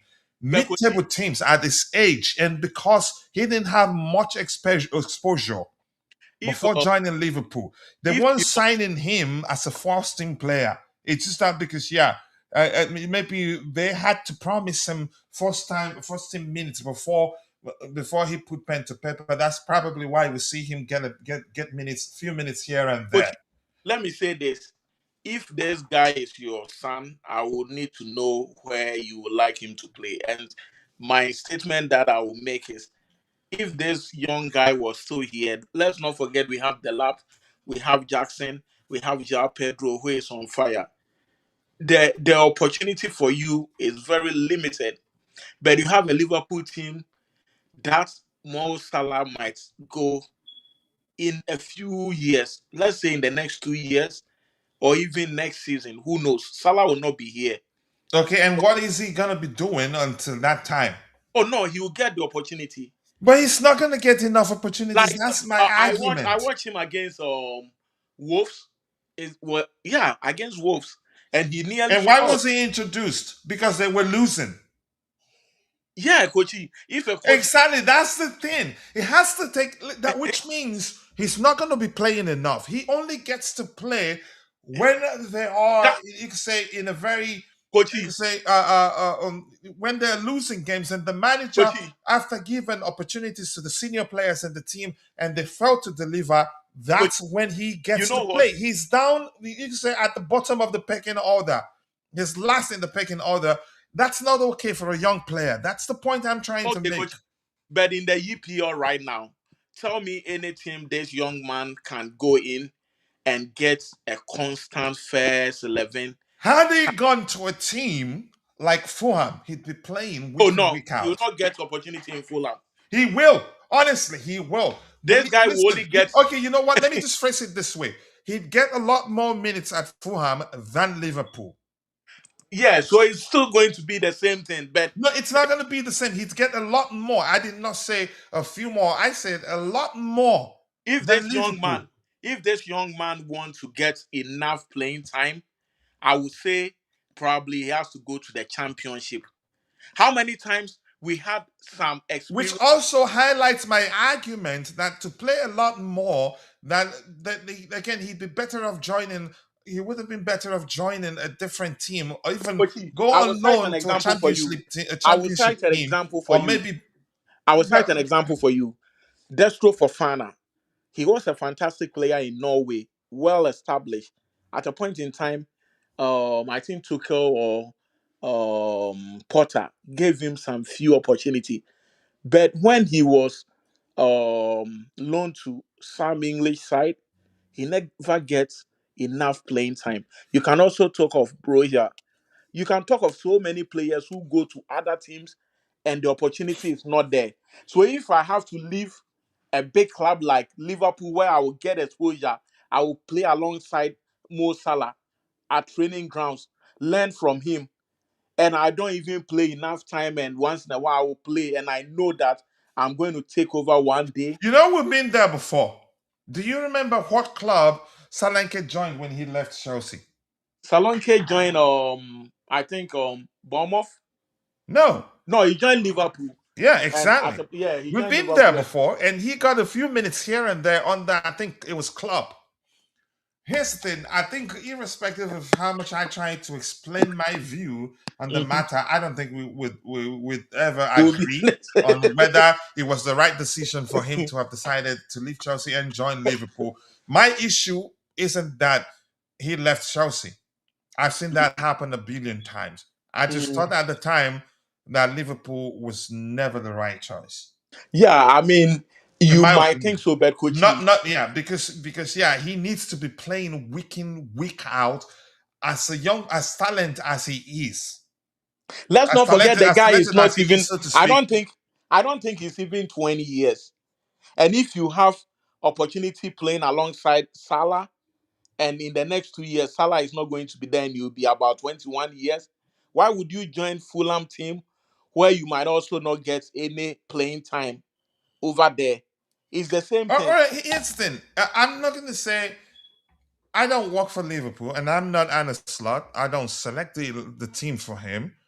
I'm just expressing my opinion, and I think it's gonna be tight for him there. No, he will get And opportunity, Kochi. Trust me. okay, I mean, I hope so Next because season, he's such a talent. Even though he's no longer a Chelsea player, I still would like to see him make it at the highest level because he's such a talent. yeah, the talent is there. He's a prospect, and he need that exposure from a bigger side. That like The somebody like exposure without playing time, even if you like, send him to a club that has Leo Messi, Cristiano Ronaldo, Ronaldo de Lima, name them. so, If he Kochi. doesn't play, You it's think this practically guy? watching TV there. You think this guy will go to Fulham and go overtake this young kid who has been scoring goals lately? He They has. don't play the same position. Are they? Do they? I think they play the same position. What is the guy's name? I think he also moved from Liverpool to Fulham. Let me say this. We just use Liverpool as an example. There are plenty of clubs, mid-table clubs in the Premier League, that had he joined them, he'd be playing a lot more now. And you can't convince me to say you can say to start seeing it differently. And you have every right to see it the way you see it. Yes, of course, we don't have to agree. I hate it actually when everyone in the room agrees. If that happens, then something isn't quite right. But because yeah, we'll all see things differently, it means yeah, at least we don't suck up to everything we hear. But you've made What, your opinion clear. I've made my opinion clear. I Kochi? hope Let it me works out for him at Liverpool, but I'm just saying it's going to be really, really difficult. let's put this guy for instance, Emil Smith Rowe from Arsenal. He wasn't getting enough time, and I can tell you that right now in Fulham, he although play, but I don't think he gets enough time play at Fulham. So it's the same thing. As I was telling you, there are so many guys out there who this guy might not be able to be so lucky to overtake them when he joins them. So for you to be like for you to be even look at Fulham, they are forward liners, okay?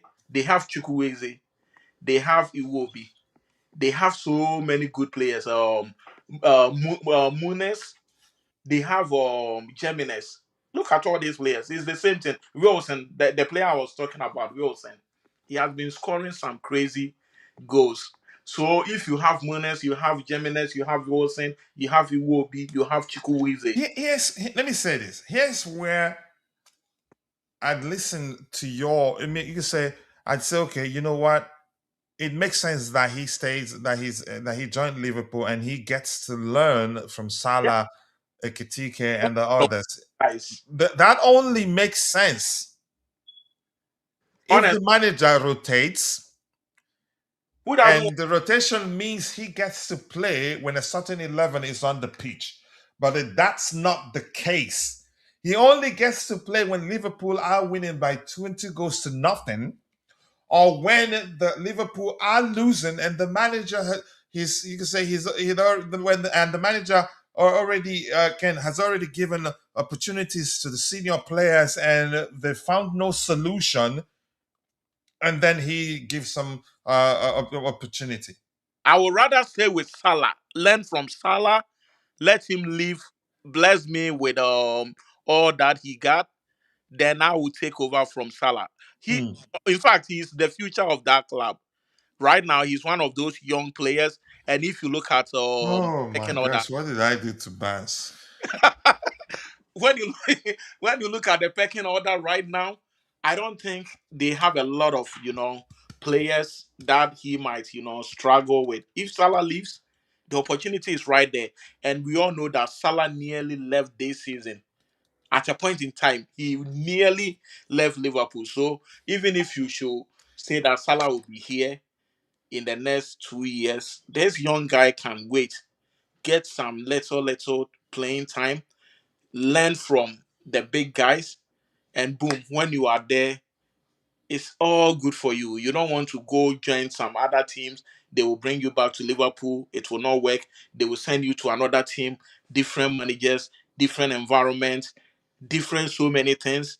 And at the end of the day, you don't get anything. But if you are stable, you make up your mind, hey, this is where I want to be. It's fine. He should go out there. I will use somebody like Semenyo. Semenyo made a very good decision recently. Chelsea was looking for Semenyo, and I thought we were going to get Semenyo. I refuse. I refuse to actually reference the case of Semenyo, and for any reason, irrespective of the perspective that you've chosen to see Gomorra's case from, I refuse. They're not the same. Semenyo They are is not the same, already but I just want Semenyo is already an established to was no, again but it's become already again he already established before City let me came let me calling. say something. City was signing him as a solution to an existing problem in their squad No, already, I'm just going to which make simply means yeah, he's not playing second fiddle to no. anybody. I'm If going. anything, the manager will rotate. He gets to play now, and a certain player plays next, and he plays after No, that. it has Uh, not his has case nothing is to do no with their again. His profile. case is not the same. No, it has nothing to do with their profile. But I'm saying that if you learn from somebody, it helps a lot. Semenyo wasn't that. I You're wouldn't not say learning when you're not playing. That's the problem. You're learning when at least when the manager rotates and you get to play after every other game or something like that.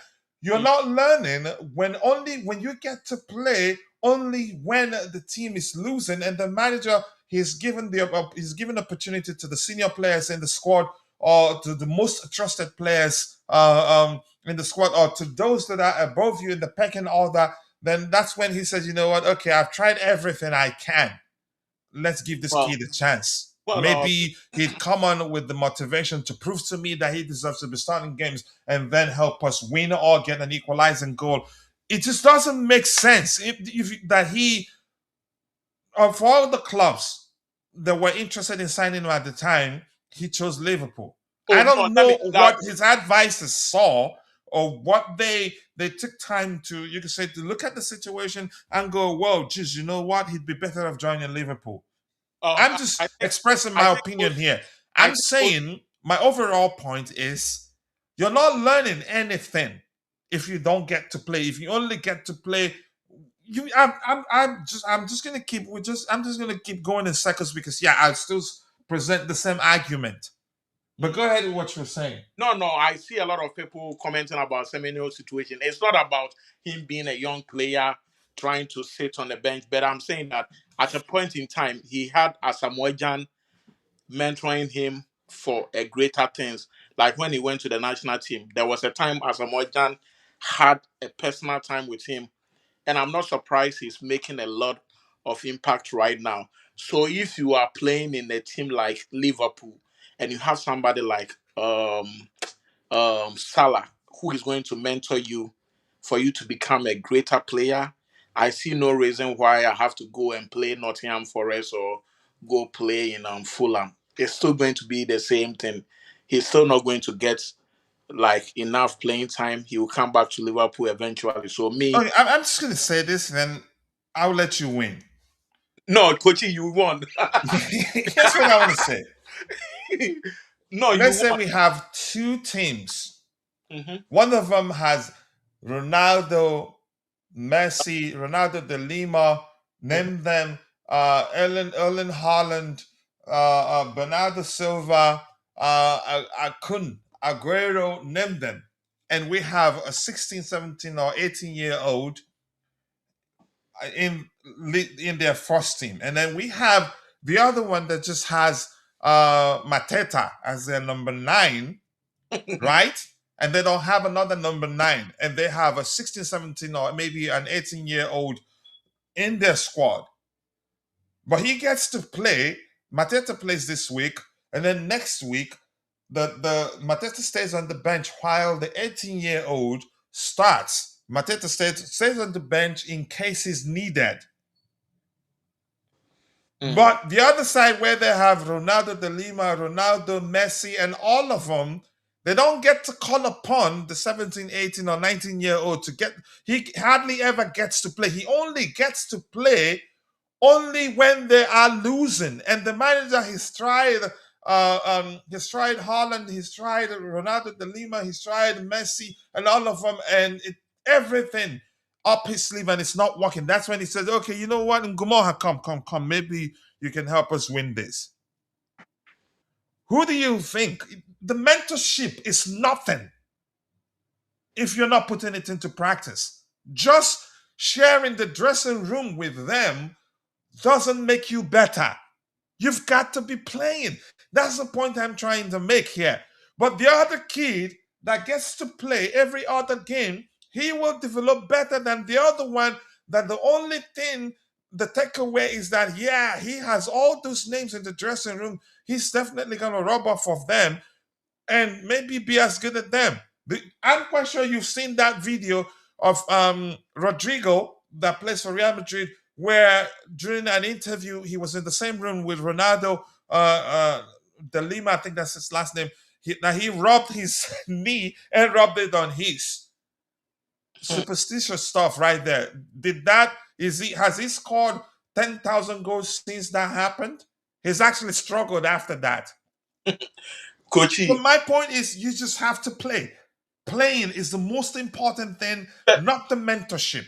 The mentorship is an added value, but you have to be playing. If you're not playing, you will stagnate. but Kochi, I think you win the argument. But what I'm also trying to No, tell you, no. I like I said, I'll make my final point, but I'll help you win. I'll let you win no, no, because you're no. my bro. But if you think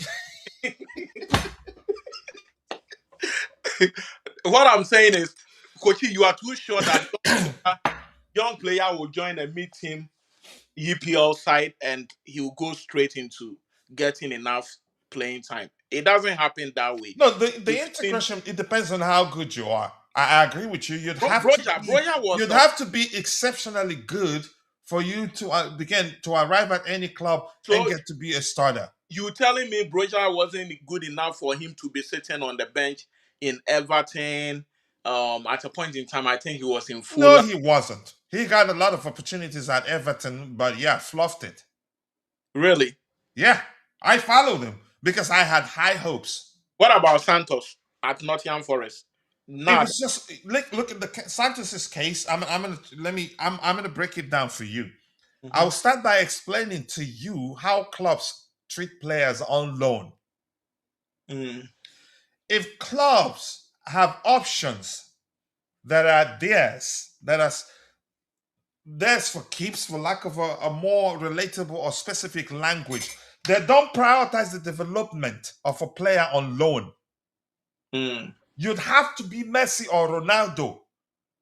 I see. That's just my opinion, but I think it makes sense, and that's But not the first time I've seen such happen. so Clubs prioritize their own. Usually, the only time clubs prioritize or maybe so Kochi, take the development of a based, player on based loan on your seriously based, is based that on if they your have an based on your obligation for a permanent purchase based or on an option for a permanent purchase, and they like that player, but if it's a dry loan, they hardly ever prioritize the development of that player, except if they face a situation where one of their players get injured and isn't available for selection. But Kochi, based on what you are saying, that means you are even answering the question I was saying that it's not most likely that this guy will go to those teams because you are thinking about playing time, and it's not guaranteed that he will go out there It and was going get. to be on a permanent. Mm. He'd already decided he wanted to leave Chelsea, so Yeah, his departure from Chelsea was going to be on a permanent anyway. yeah. I mean, at the time he was leaving Chelsea, I was very, very happy for him because at that time we were just messing a lot of players up in terms of like bringing them, then we'll let them go. The likes of Casade and all those people, the Brazilian guy I who, think it was the signings at the time. I think it was that period where wasn't it the period when we completed the signing of Estevao? yeah, around So I that time. think the key, listen, irrespective of what the reason, again, the reasons were that led to him deciding, yeah, he'd be better off leaving Chelsea. He was looking out for himself, and I'm just good. I just at the time thought Liverpool, for me, the wrong choice. Even if he eventually become a starter at Liverpool, I'd still argue the chances are had he gone to another club where he'd get to play regularly more, he'd get a lot more minutes than he's getting at Liverpool right now, that he'd be more established, he'd be, you could say, way into his development right now and be more polished than he is right now. Because at Liverpool, he's just, you could say, it doesn't look like Slot trusts him that much. Mm. Trust me, he's the face of the club, and I'm giving him like a year or two. He's going to come out good, but you might also be telling the truth if Liverpool choose to send him to another, club for him to get more playing time. That way, we'll come back here and we can discuss about the whole thing. But I feel like he's going to replace Salah, and I know Salah by next season or by the end of next season, he's no more going to be at Liverpool.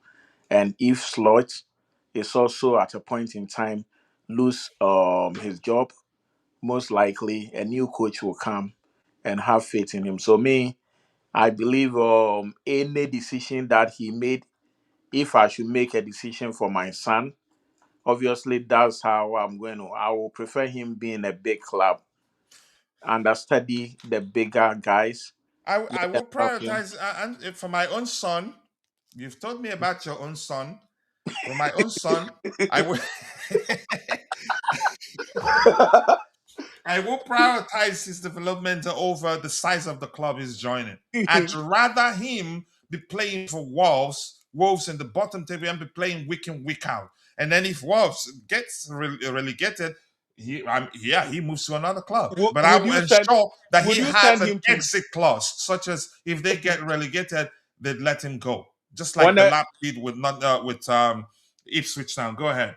on a human side, would you send him to Enugu Rangers because that place is likely going to play 90 minutes every This guy is the Chris.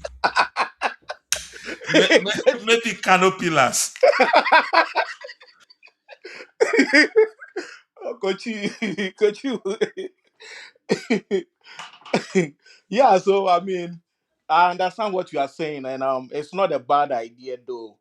And he's a good player, so he might end up going to those teams and get first team selection. But if the idea was you going there and you don't get it, then I believe it's something that is not, a very good thing. But I think what you are saying, I really understand it, and it's I not a bad understand idea. yours too, but I choose Yeah. to stick with my own what I want to do.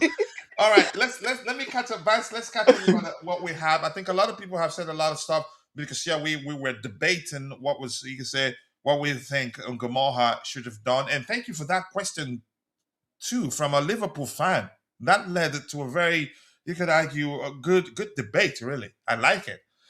Oh, Um, someone is making a very good assertion here. He said Mane at Wolves was now has a better chance of being bought by a big team than Ingoma. I think who? yeah. The last comment from John. Okay, I'll catch up with it. Let me Yeah, go I through think it. it's making a lot of sense. All right, let me read it. And their coach do not trust him. I don't think he trusts him. And I'd rather, for me, given Liverpool's situation, they're actually struggling to make it into top four and prioritize starting the more experienced players than give a kid not guaranteed to actually help me achieve anything. But yeah, he gets the sort of minutes he gets right now because there are more experienced players and more expensive players in the squad actually. Attacker should go to Bundesliga, lots of space to attack, and start pad number for big Premier League move. Yeah, in a few years. EPL tough. Thank you for seeing you. Cochito. This must be a West African person because only West Africans, Ghanaians, Nigerians, Cameroonians, they're the ones that say Coachila, Cochito, Cochito. There are variations of it. Cochito is right. He is going to be top player, but he should rather be playing at Strasbourg right now. And I think Strasbourg would have been an excellent, you could say, Move. development, move for him Mm. had he stayed. It's not late because he's still very, very young. Chances are, Barnes is correct. Chances are, would see him explode at Liverpool. It can happen. You never know. But maybe that will happen when Anna Slot gets fired. The same problem at Liverpool too. Yeah, exactly. They wanted to buy Olise or Jan Diamonds, right? So it's not going to be automatic for him after Salah. Yeah, they're looking at much better established player. He might again. Chances are his future lies at Liverpool, but not immediately. They're probably going to send him out on loan because I'm not saying that definitely that he's not going to become a regular at Liverpool. He might actually get the chance and prove to the manager that he should be starting actually over some of those established players because this is football and it happens. And he's that talented. He's that good that he can actually make things happen for him. So he was excellent from them during the preseason. Um, Smith Rowe minutes at Arsenal and Fulham compare both. He's played a lot more at Arsenal, really. He had to, I think, yeah. Big up to you too, Jay. Thank you for finding the time to join the conversation.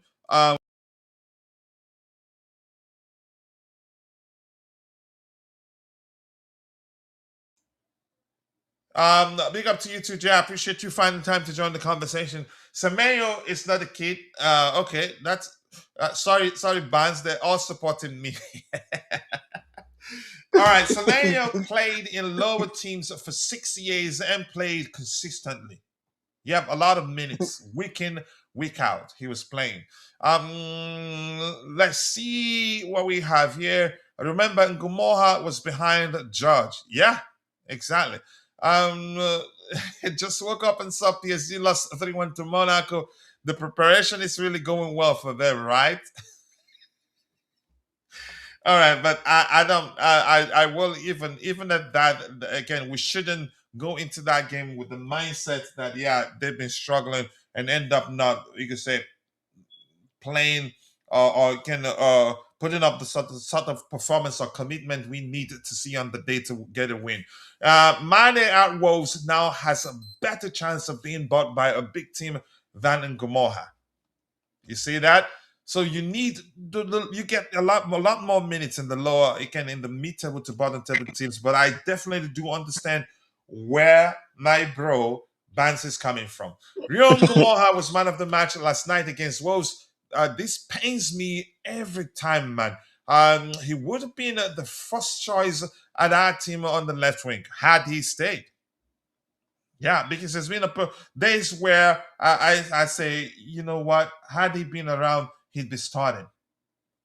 But he had to do what at the time he believed would be best for him. And good luck. I want him to do well because he's such a talent. And after all, if he starts doing well, yeah, when you talk about him, you still mention Chelsea. John 3502, my bro is a Ghanaian. I feel like doing that that popular dance on TikTok that Africans did a lot at the time. Um, yeah, but nice to see you, my Ghanaian bro. I do hope you're doing well. Much love to you, and thank you for always being available to support your bro. I don't take that for granted. He will 100% be successful for Liverpool, and that would be a constant torture. But it is what it is. This is football. We can't keep all of them. We cannot keep all of them. Not at all. Elise, give me 1 second.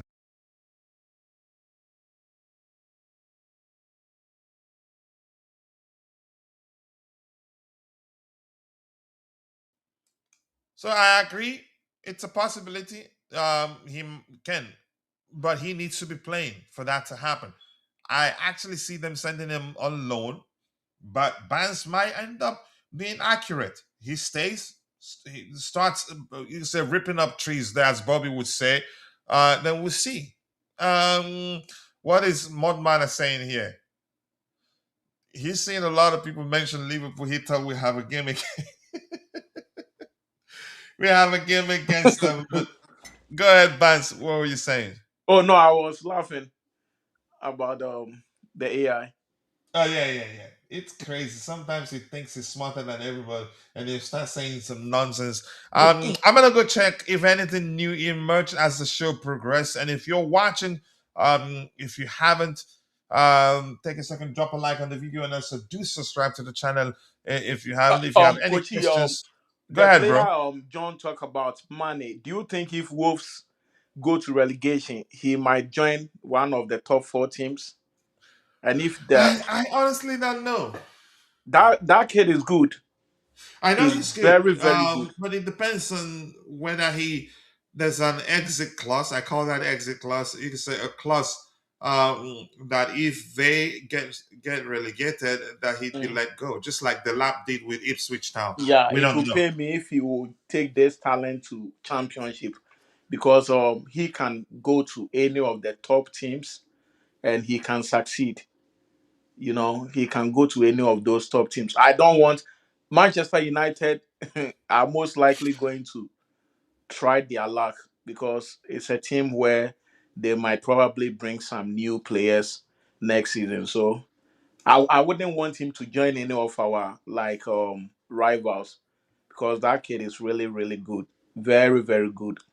And sometimes it's also going to depend because teams let's say some players are very good at the lower division or the lower teams or mid teams, but when they come to big clubs, sometimes they falter and they find it very difficult to settle. So that one too can play a role. But if you should ask me that, would you want him at Chelsea? Hell yeah.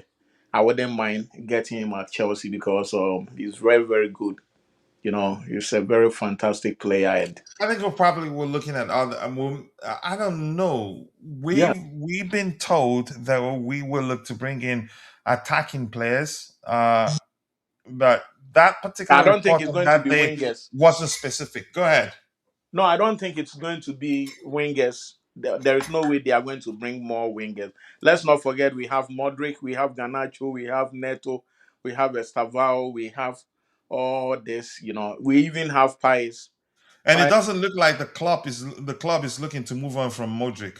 yeah, Modric might come back, and Yeah, I think we're where not we looking are to move going to on from him. improve, where we are going to improve, will be the centre back and probably an attacking player or a striker.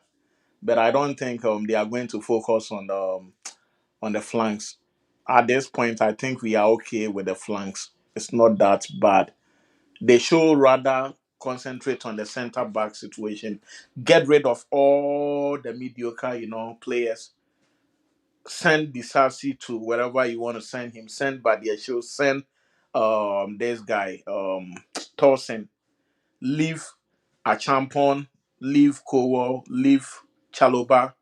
Bring two experienced center backs. I wouldn't mind bringing Ruben Diaz. He has seen it all in Manchester City. You can try your luck on Ruben Diaz, or you can also bring who? There was somebody I was talking about. I've forgotten. Yeah, you can bring Ruben Diaz, and it will make sense.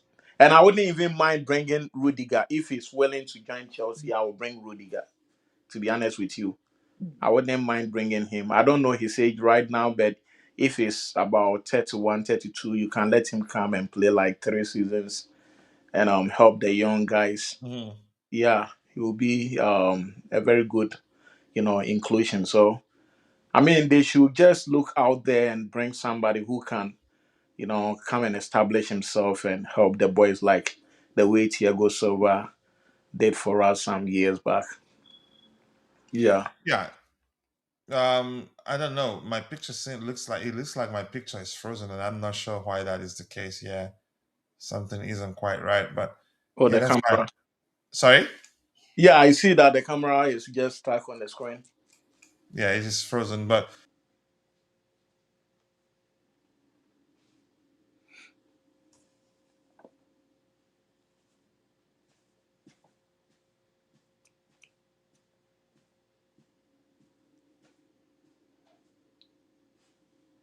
Are you there, Kuchi? All right. I don't know eh, if you can hear me. Just say yes at the comment section. Let me know until Kochi comes back. Jay, are you still online? If you can hear me, let me know because I think Kochi's system has frozen. So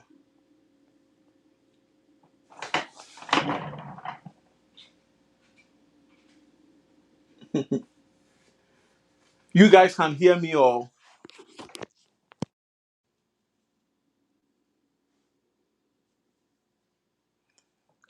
Kochi is offline right now. So I guess oh, okay. We're going to wait a little bit for Kochi. If you have any questions about tomorrow's game or the PSG game, you can just drop it so that we can have fun before Kochi comes back.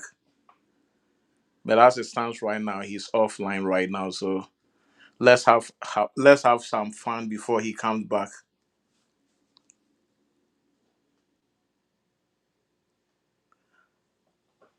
Um, PSG game is going to be very interesting. I was telling Kochi that these guys are trying to beat Chelsea. They intentionally, I don't care what people will say, but they intentionally lost their game against Monaco.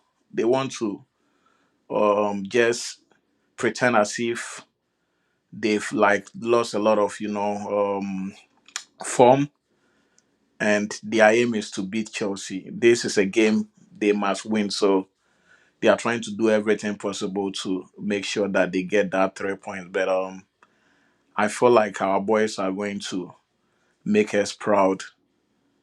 It wasn't long ago when we demolished them in New Jersey, so these guys are so like furious and they want to approach this game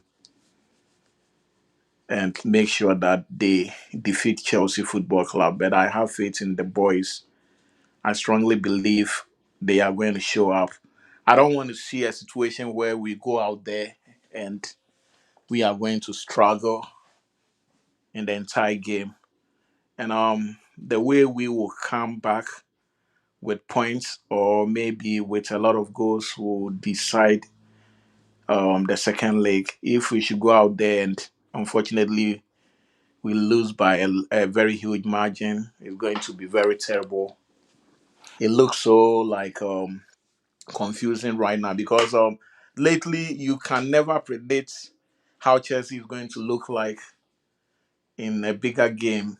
And so far it seems we've lost a lot of big games. We lost against Arsenal. We've lost some few games against Manchester United, and we were very, very bad on the day. So I guess it's going to be very difficult on Wednesday. But I hope everything goes well. I think Kochi is back, so yeah, I was again. I could hear you at the time, but you weren't hearing me. So yeah, I had to go back and come back in. Let me share my screen again because there are some yeah. a few news items here. I wanted Okay. to again I that can now I hear you, believe will be Kochi. important for people, and I appreciate you holding the ground. What's the term I'm looking for while I was out? But thank you, my bro. So Houston, before I continue, I want to say hello to my bro there. Vic, he says, why are you on my TV at 9:10 p.m.? Just go and sleep and stop talking to me or I'll block you. Okay. Thank you, John. And they were telling you they could hear you, and I was seeing everything, and I could hear everything you were saying at the time, but you weren't hearing mine. Oh, okay. So PSG wouldn't have lost on papers. They played Monaco 3 times in the past 3 weeks. I think the last one that Zakaria was got 2 yellow cards, right? Zakaria, of former Chelsea player. Yeah, we had him on loan, former Juventus player, and we had him on loan, underground Porter. Yeah. Yeah, he plays. He played as a CB today in a back Wow. three. Yeah, PSG, they've been poor since again 25-26 season. They've not been doing that well. If they were in the Premier League, I think they'd be around 6-7 place, or maybe Wow. they'd be struggling to get into the top 4. So I'm happy that Vic is here to chip in with regards whether again I think they heard you saying something that you were suggesting that they on papers Yeah. lost. They The were assertion baiting I was us. making earlier But on. Houston, I get where you're coming from. I think we shouldn't, because of how poor they've been since this season, go into that game with the mindset that we're definitely beating them. I think that'd be very, very dangerous. That's what I'm trying to. Yeah, irrespective of how badly they've been playing of late, they are still a very, very good side. And Yep. chances are, against us, they turn it up a notch. Mhm. Just like us. Irrespective of how badly we play, whenever we play against a big side, we turn it up a notch.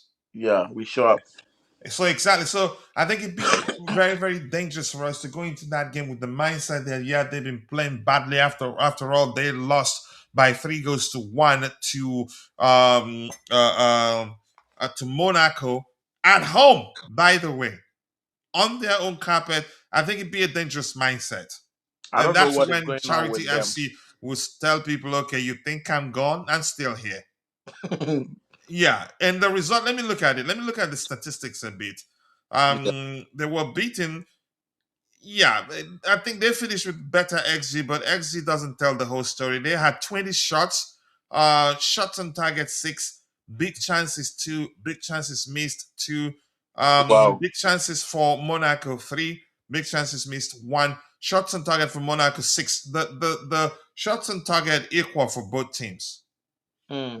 So they played the last game they played against Monaco. I think on that day you can argue they were lucky. That red card ruined it for Monaco actually. And that the game they played against against Strasbourg, the last game they played, their last game against Strasbourg. Strasbourg had a better XG going into the second half. I didn't finish that game, so I can't tell how. But I think Strasbourg ended up losing, I think, by 2 goals to 1 or so. But the truth remains, you could argue they had a lot of possession, but didn't create a lot for the part of the game that I watched.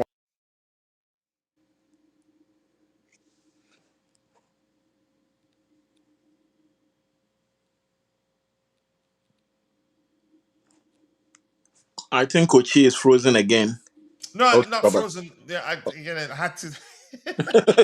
I had to. Sorry, I didn't excuse myself. I had to say something to my boy, but I'm gonna catch up with what Okay. we have in the chat as you speak. I'm gonna go take care of him for just a few 2-3 minutes, and I'll be back.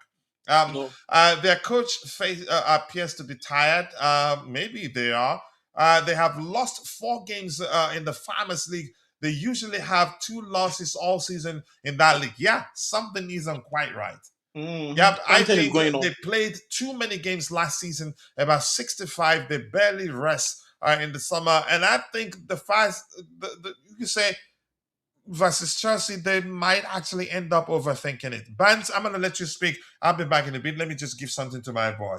Yeah, no problem. So as I see the whole thing, it could be like they are tired, as Kochi is saying, and also if you take a player like Hakimi, he just returned from the African Cup of Nations where he nearly won with Morocco. So a whole lot of things are going on. He's also facing so many legal, challenges right now. All the rumor that is going on with him. So I don't know the kind of, mindset or his psychological, ability right now, because it looks very, very, very strange. A team like PSG, they should be like the Bayern Munich of France, because the Ligue 1 is not that challenging. So if you are a champion from last season and you are losing a lot of games, it's a bit, suspect. And I don't know why this is going on. But as a Chelsea player, if you are out there, don't be so happy, because these are some of the things that will make you disrespect a PSG team that is so the UEFA Champions League champions. And it's not like they are not doing well. They have all the guys out there. Someone like Dembele can play so horrible, but he can get a very good chance and utilize it. And that could be the end, or that would be the end for the day. He could get some clean chance in the last minute and just slot it in. So we're talking about someone who has played in Dortmund, moved to Barcelona, and he wasn't just a team player. He was a key player at Barcelona. He's a key player right now at PSG. So even if they are not doing good, and you have someone like Dembele in that squad, you have to be very careful. You can't go out there and disrespect Dembele. They have Doué, a very young, talented player. He's very, very, very good. That guy is also very good. He can cause a lot of problem on the day. Cavastelia, um, we don't need to talk much about that guy. He is also very dangerous. You understand? And on the day, we have to find a way of containing him. And I don't know if we can get the same energy that we had at New Jersey. That day I was at the stadium, and the way we played with them, it was fantastic. We made sure that by the first half, the game was over. Because if we had not beaten them 3-0 at the first half, I don't think we would have been able to win that game on the day, because getting to the latter part of the game, they were bit, very um, good. They caused some few, threats, but we made sure that we contained them. And Malo Gusto on that day made Mendes look very ordinary. It was like any incursion that we made that day, it nearly, resulted in a goal. And if we were like a bit sharper that day, I think we could have beaten them like 6 or 7 goals. And I like the fact that we prove everyone wrong. Before the game, their fans were making a lot of noise. They were making a lot of noise. They were showing us 3 goals. They were making that sign, 3 goals, 3 goals. They were just making noise.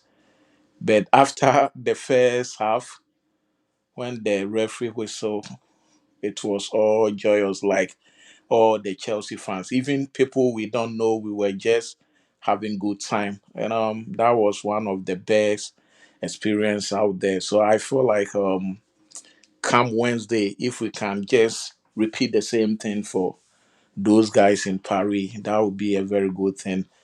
We should just go out there. They haven't played with Estevao yet. He's somebody I really think that the Champions League is made for him. So far, I think if he's not one of our best players in the Champions League competition, he should be the best. He has destroyed Barcelona. He has scored so many goals. He has done so well. So I feel like if he's fit for Wednesday's game, they should just let him play, because he's someone who can also cause a lot of problem for um Mendes. And as I was saying, if I should just come up with my first 11 on the day, I will strongly go for Sanchez because the game that we play with them in New Jersey, if Sanchez wasn't on top of his game that day, I believe we could have um, faced a lot of problems with PSG. So I will go with Sanchez in goals. I will take Cucurella at the left side. I will pair Chaloba and Sa. I know Kochi doesn't like the idea of Sa and Chaloba, but I will prefer Sa and Chaloba. And Against also PSG. against PSG, yes. And Probably not I going to happen. If Fofana is ready, that's just my opinion. But yeah, we'll see. Chances are you're correct. I yeah, think if Fofana is ready, he yeah. starts. But I doubt Prefer he'd be ready. You can say fit enough because Rosenior doesn't look like the sort of manager that risks starting players that aren't fully fit. yeah. We might actually see some today. I don't know. I'm not Rosenior. He trusts him probably better than some of the center Yeah. backs we have. And he's someone who just played with them not long ago after the Club World Cup. So he obviously know the PSG players, and he has played in Paris several times. Unlike some of our players, that would be their first time going to that stadium. So why don't you? Okay, Fafana is a homeboy, so obviously he also has played in Paris before. So you're right. I mean, but I don't know if he's going to be fit for this particular game. Then I'll put Gusto on the right hand side. I will make sure Casiedo, James, and Enzo be in the middle. I'm also going to bring Neto and Estevao and Kopama. Mm. I think. Oh no, if that happens, that means let me count 1, 2, 3. Yeah, and João Pedro will play at top. So that will be my selection for Wednesday's game. Yeah. All right. Let me catch up again with the some news, some stuff that we had lined up. We have lined up that we haven't talked about. But before that, John 3504 says this season they played 40 games for us, plus Wrexham it will be 45. So good, good. It will be three more than them. So here, Liam Rosenior is saying that Jamie Gittins is really close to return. He had a positive scan, so we're probably not going to see him for like about 3 games more. So, and after that, Liam Rosenior on Estevao, he says Estevao is back on the pitch, but he's not ready for this one. Maybe this one in particular could be the game against Wrexham. Wrexham. Maybe, Yeah, yeah. Wrexham. So maybe he'd be available for the PSG game. We don't know. We need to be careful. Here's the aspect that got me thinking we're probably not going to see him against PSG. The latter part of that report reads, we need to be careful given it was a hamstring injury. Hmm. So that suggests probably might not be ready. Here's something I wanted us to talk about. How could I have missed this one here? Um, I don't believe it. I mean, it's a possibility, but I don't think it's gonna. It's something that I think will happen one day eventually. But I don't think it happens now. He said that he doesn't want to go to PSG. I know he's definitely will be open to joining Real Madrid if they're able, if they can afford him. More importantly, because I don't think Chelsea will let him go for cheap. And this is one of the main reasons why I said when I learned that Manchester United are interested in signing Andrea Santos from Chelsea, I said I can see Enzo Fernandez leaving Chelsea before Andrea Santos. He's won. Fernandez has won 2 trophies, 2 big trophies at Chelsea, and if he gets to win the Premier League or maybe the Champions League, I think he'd be open to joining Real Madrid if they come calling. You see what Real Madrid is doing, Coachy. We've been talking this for like for some time now. I Yeah, think you and I and Dante had the program on Monday or so, we talk about Enzo, and I told you guys that the rumors are not going away. And Klopp is a very good manager. If Madrid says they want to buy this guy, they can just do everything possible. Forget about the money. They can buy him outright from the contract. And let's not forget, it's not going to be Enzo alone. They can also buy Caicedo. They can come and take all these boys Here's because here's what here's one why I think it's not gonna be easy. really, Even Kochi, if they ask to leave, it would be too expensive that they're probably gonna, you can say they will retreat and wait until they run their contract, until they have about 2 3 years left on their current contract. that means in the next 6 years. Yeah, it's not that simple. And Chelsea will not, even if these players ask to leave, Chelsea will not sell them for cheap. I know they are not going to sell them for cheap, but I think Yeah, exactly. So ma, I don't ma, think it happens now. I think eventually Enzo Fernandez, especially, example I think Enzo's eventually he'd situation. leave for Real Madrid. But Massa, one of their tablets in Spain, they came up with that rumor. You understand? And I mean, it's not new. Yeah. right now, Klopp, it's obvious. Klopp is going to join Real Madrid. For this guy to have gone to Real Madrid, maybe it's a pre-plan. They've planned it for the past 2 years. They know what they are doing. If Real Madrid come to your player, they allow everything to the player. The player will now tell you guys, "Hey, I'm leaving." They did it to Courtois. They did it to Eden Hazard. If right now they can balance their equation. Like they can make sure everything looks good on their side. Get rid of most of their players because the likes of Alaba and all those guys, they might even leave eventually. So if those guys leave, it's possible they can afford Enzo. That is something we have to pay attention to because We'll see. I think. Listen, he's not a player that I want Chelsea to sell soon. Yeah. I get it. A lot of people don't understand how important he is to the way we play and what he brings to the table. He brings leadership. He brings. You can say he leads by example also on the pitch. I know Let's. that Mhm. Kochi, No, I know you know that. I'm just saying. I just hope. players Yeah. players go to teams and they always kiss the crest as if they are not moving to the next club. They will move to the other club and kiss the same crest. So Enzo Mhm. Fernandez, if Real Madrid just won this guy, it's most likely and it's possible. And let's not forget that most South American players, it is their dream team, like Real Yeah, we Madrid, know. Yeah, Barcelona. I know that. Yeah. It brings some form of I think they see it as an elite team, and if you play in those clubs, you are a better player than anybody on earth.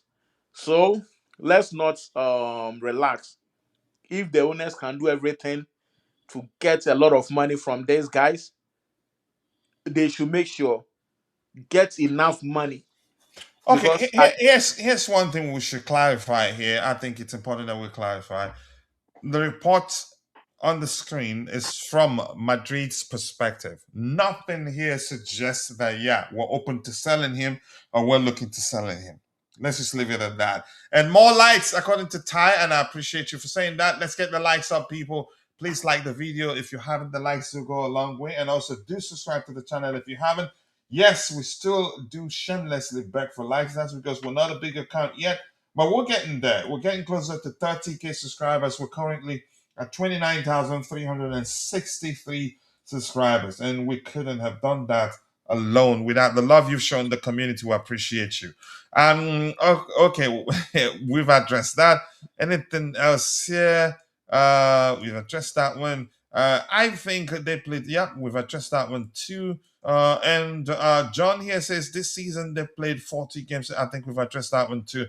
So here's the reporting question. Report in Spain have claimed that Real Madrid wants to sign Jurgen Klopp, who has demanded that Madrid sign Chelsea midfielder Enzo Fernandez. I think this report itself, for me, doesn't sound right. These days, clubs don't allow managers that they don't have agreement with. You can say dictating what players they sign. They don't do that. You don't demand players until you can say you become the manager of a club. Yeah, some managers do that. Some managers will tell you that before I even sign any contract, these are the players I want to see in my football club because I will never sign if I don't get those people. If they get the assurance, that's when they are going to sign the contract. And we we are treating this as if it cannot happen, Kochi. I mean, it can happen, but It, I don't think it will happen now. At least not now. It will be too expensive for them. if next season after the World Do Cup, you know? I'm Enzo, going to say this before Chelsea listen to you mhm, entertain any offer for Enzo Fernandez. I think it'd be something north of extraordinary, 150 million pounds, not euros, yes. And because they know. you are dealing with these owners who are And doing and buy and exactly, they sell. don't sell players for cheap, especially a player we've heard severally that yeah, he is untouchable. That's the point I'm trying to make. I'm not saying he's going They, to be at Chelsea for forever. I'm telling you that Kochi, any of these players, if the right price comes and these owners assess everything, they don't care. They will let that person leave. No, except if the player wants to leave. If the player, if let me tell you something now.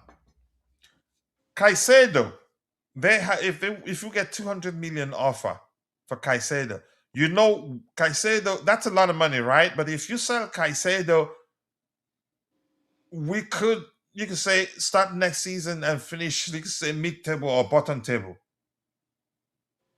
for selling Caicedo alone. You Or think maybe so? João Pedro. So for them, I get it. People, you can say the narrative that it's all about money for them.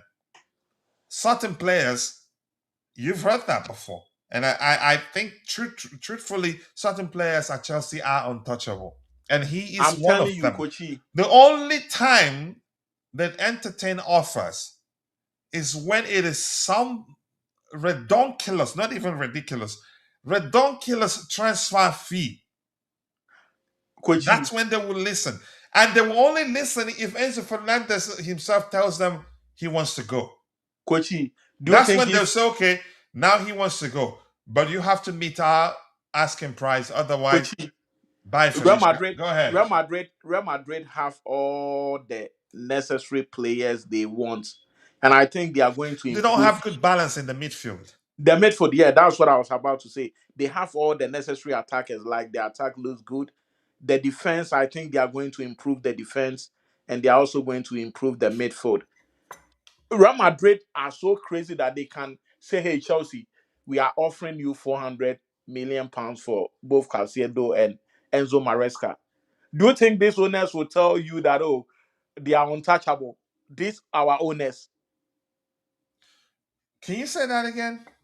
If Real Madrid comes and say, "Hey, I'm going to give both Caicedo and Enzo Fernandez 400 million pounds and add a player to that offer," It do you doesn't think matter. these owners are going Let to me reject? explain something. Mhm. More importantly, they know football is a result driven business. If we lose one of those players, we're actually creating a vacuum that will be very difficult to fill. I get it. There are other players in world football that are equally good or maybe can do even better, but also you're starting afresh. You're hitting the reset button, and I don't think they want that now. Their focus now is to do what we need to do to start contending for the Premier League title, winning the Champions League, I don't see it which that way, Kochi. You you, finish, I will I know tell you you why. see them differently, but no, I understand the project. Do I think they've made mistakes? Yeah. But their priority is to win and win consistently. They want sustained success. But they've made a lot of mistakes. You think it's not about money? They're not stupid.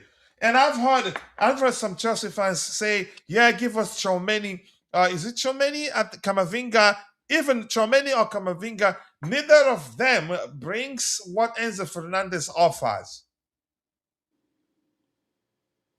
If we lose Enzo Fernandez, we've lost balance. We will practically be like them.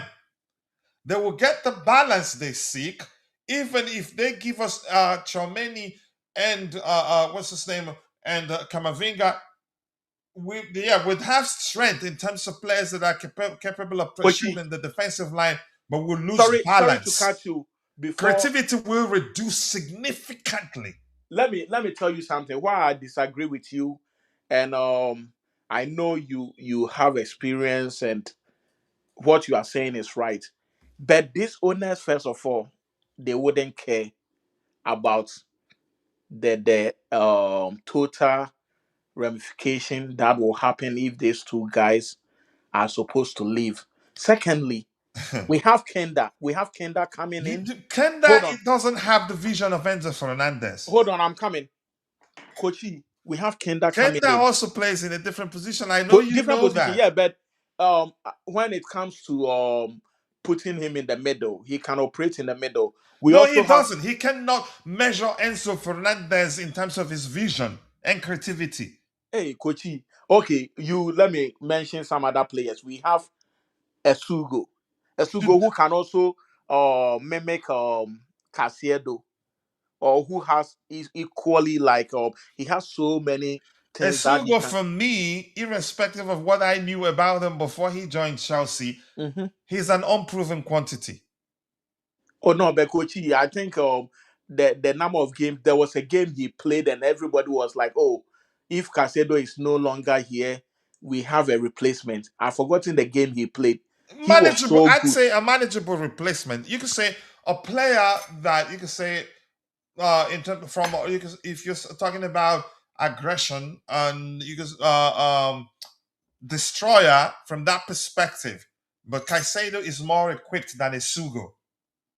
But what I'm trying to say is, even if Casiedo and these guys leave, we still have Lavia, we have Santos, we have Esugo, we have Kenda. How about the drop in quality?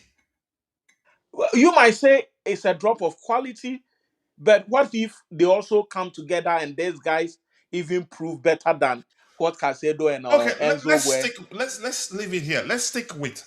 It's not gonna happen. Okay, Kochi, I understand Maybe you. not right now. These players, some of them will eventually leave. None of them actually will be at Chelsea forever. It's football. It happens.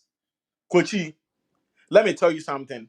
If whatever rumor that is popping up about Jurgen Klopp is really true, we are looking into something in about a year or two. Jurgen Klopp is most likely going to take over Real Madrid next season because I know Abeloa is not going to be there for too long. Jurgen Klopp is going to go to Real Madrid. Who doesn't want to play for Jurgen All Klopp? right. Can I say this? Yes. Okay. This report right now Hmm. is from Madrid's perspective, Okay. right? Hmm. This report doesn't say Chelsea doesn't have two paragraphs, and the first paragraph talks about Madrid. You say a Jurgen Club demanding that Madrid sign Enzo Fernandez before he becomes their manager. It doesn't have a second paragraph that says Chelsea are open to selling Enzo Fernandez for a certain price. Let me say this again, and that's my opinion. You have every right to see it the way you see it. We don't have to agree, and that's why we have a show. Hmm.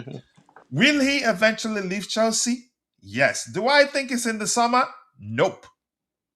Why? He will be danglingly expensive. Even if he pushes to leave, he will take some world record fee to convince Chelsea to sell him. And Chelsea actually aren't looking to sell, they're not going to be looking to sell him in the summer. Kochi, They're please let me. building something, and losing Enzo, he's one of the, you could say, most integral part of what they're building. If they Kochi, lose him, they will lose a lot. I heard you mention Lavia. Lavia, as much as I think he's capable of beating the press, he's no Enzo Fernandez. Enzo Fernandez is different.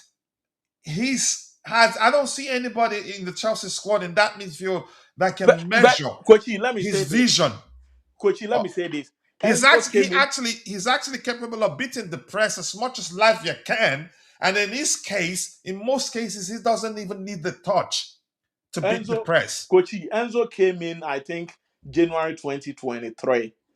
And Enzo never kicked, like he never, what, like he wasn't good when he first started. A lot of people There were was never criticized. time. There was never a time at Chelsea that he wasn't good. Maybe you could Oh say no, there he was was having something his at some. There was a he time was where he having some wasn't bad performed. games. You could say at his best. He wasn't performing at his Yeah, best. like I there don't was agree there that there there was were ever a times. time that Enzo Fernandez at Chelsea wasn't good. Trust me, like I think 2024, No, people were I'm not saying gonna trust you.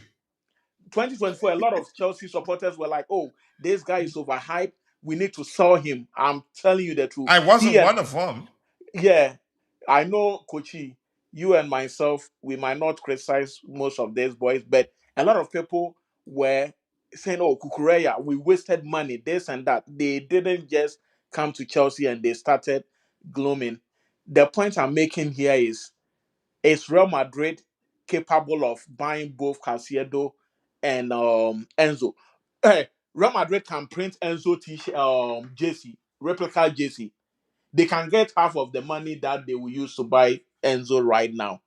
These guys know Okay. how to do business. Real Madrid, if they come to your player and they say they want to buy Enzo and they just leak Enzo, Real Madrid Jesse, South America, Europe, everywhere, they can make a lot of money out of that JC, and it's not a big deal. All right. Let me say They this have again. all the. I know they can afford.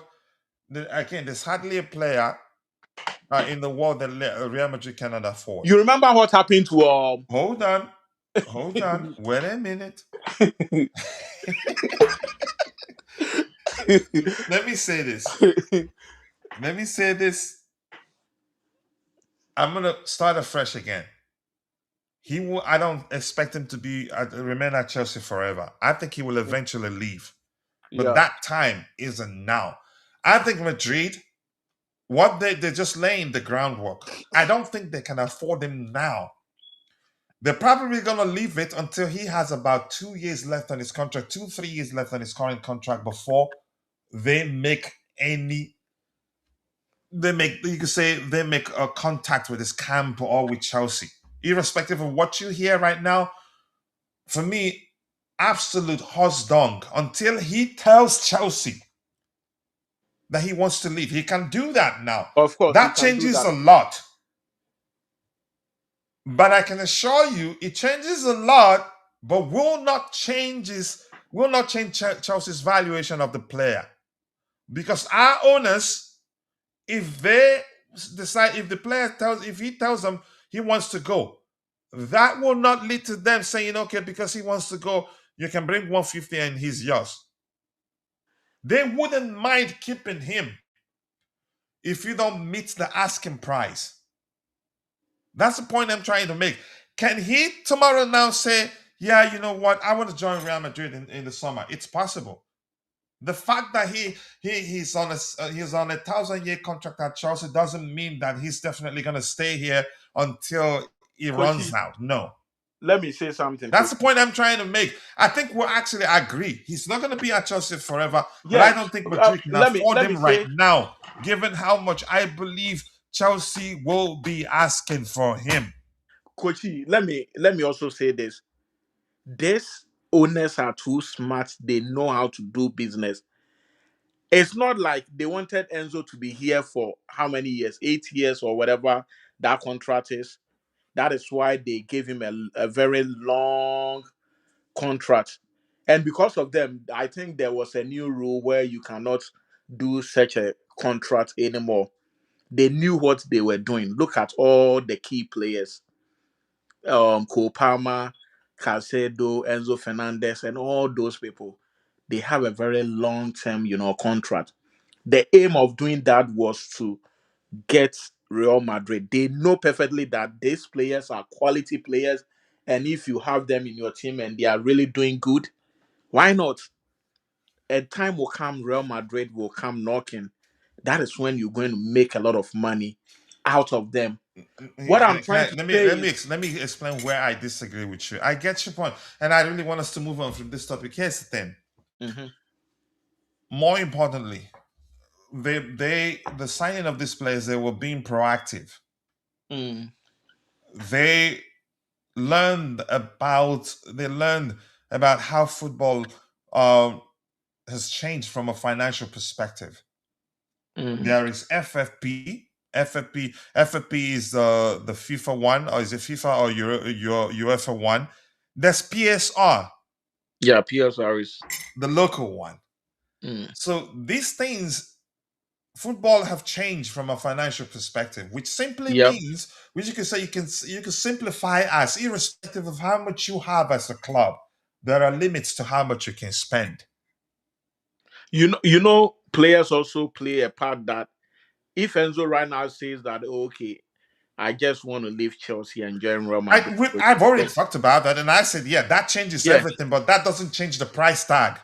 it's not going to change, but at least he can just take a very low this thing wages to balance the All equation. right, okay. Let me just finish what I was saying. The reason the long contracts ensure, you can say, and they signed plenty of players, which, and some of them on loan, some of them, which means, again, if they need a player in a particular position, it will be, in most cases, it'd be plug and play. If that player continues to develop, you can say, or in a positive trajectory, for lack of a more relatable term, not necessarily because the plan is for them when the player becomes better, they sell them at a certain price, at a certain price, can, at some point. No, not necessarily.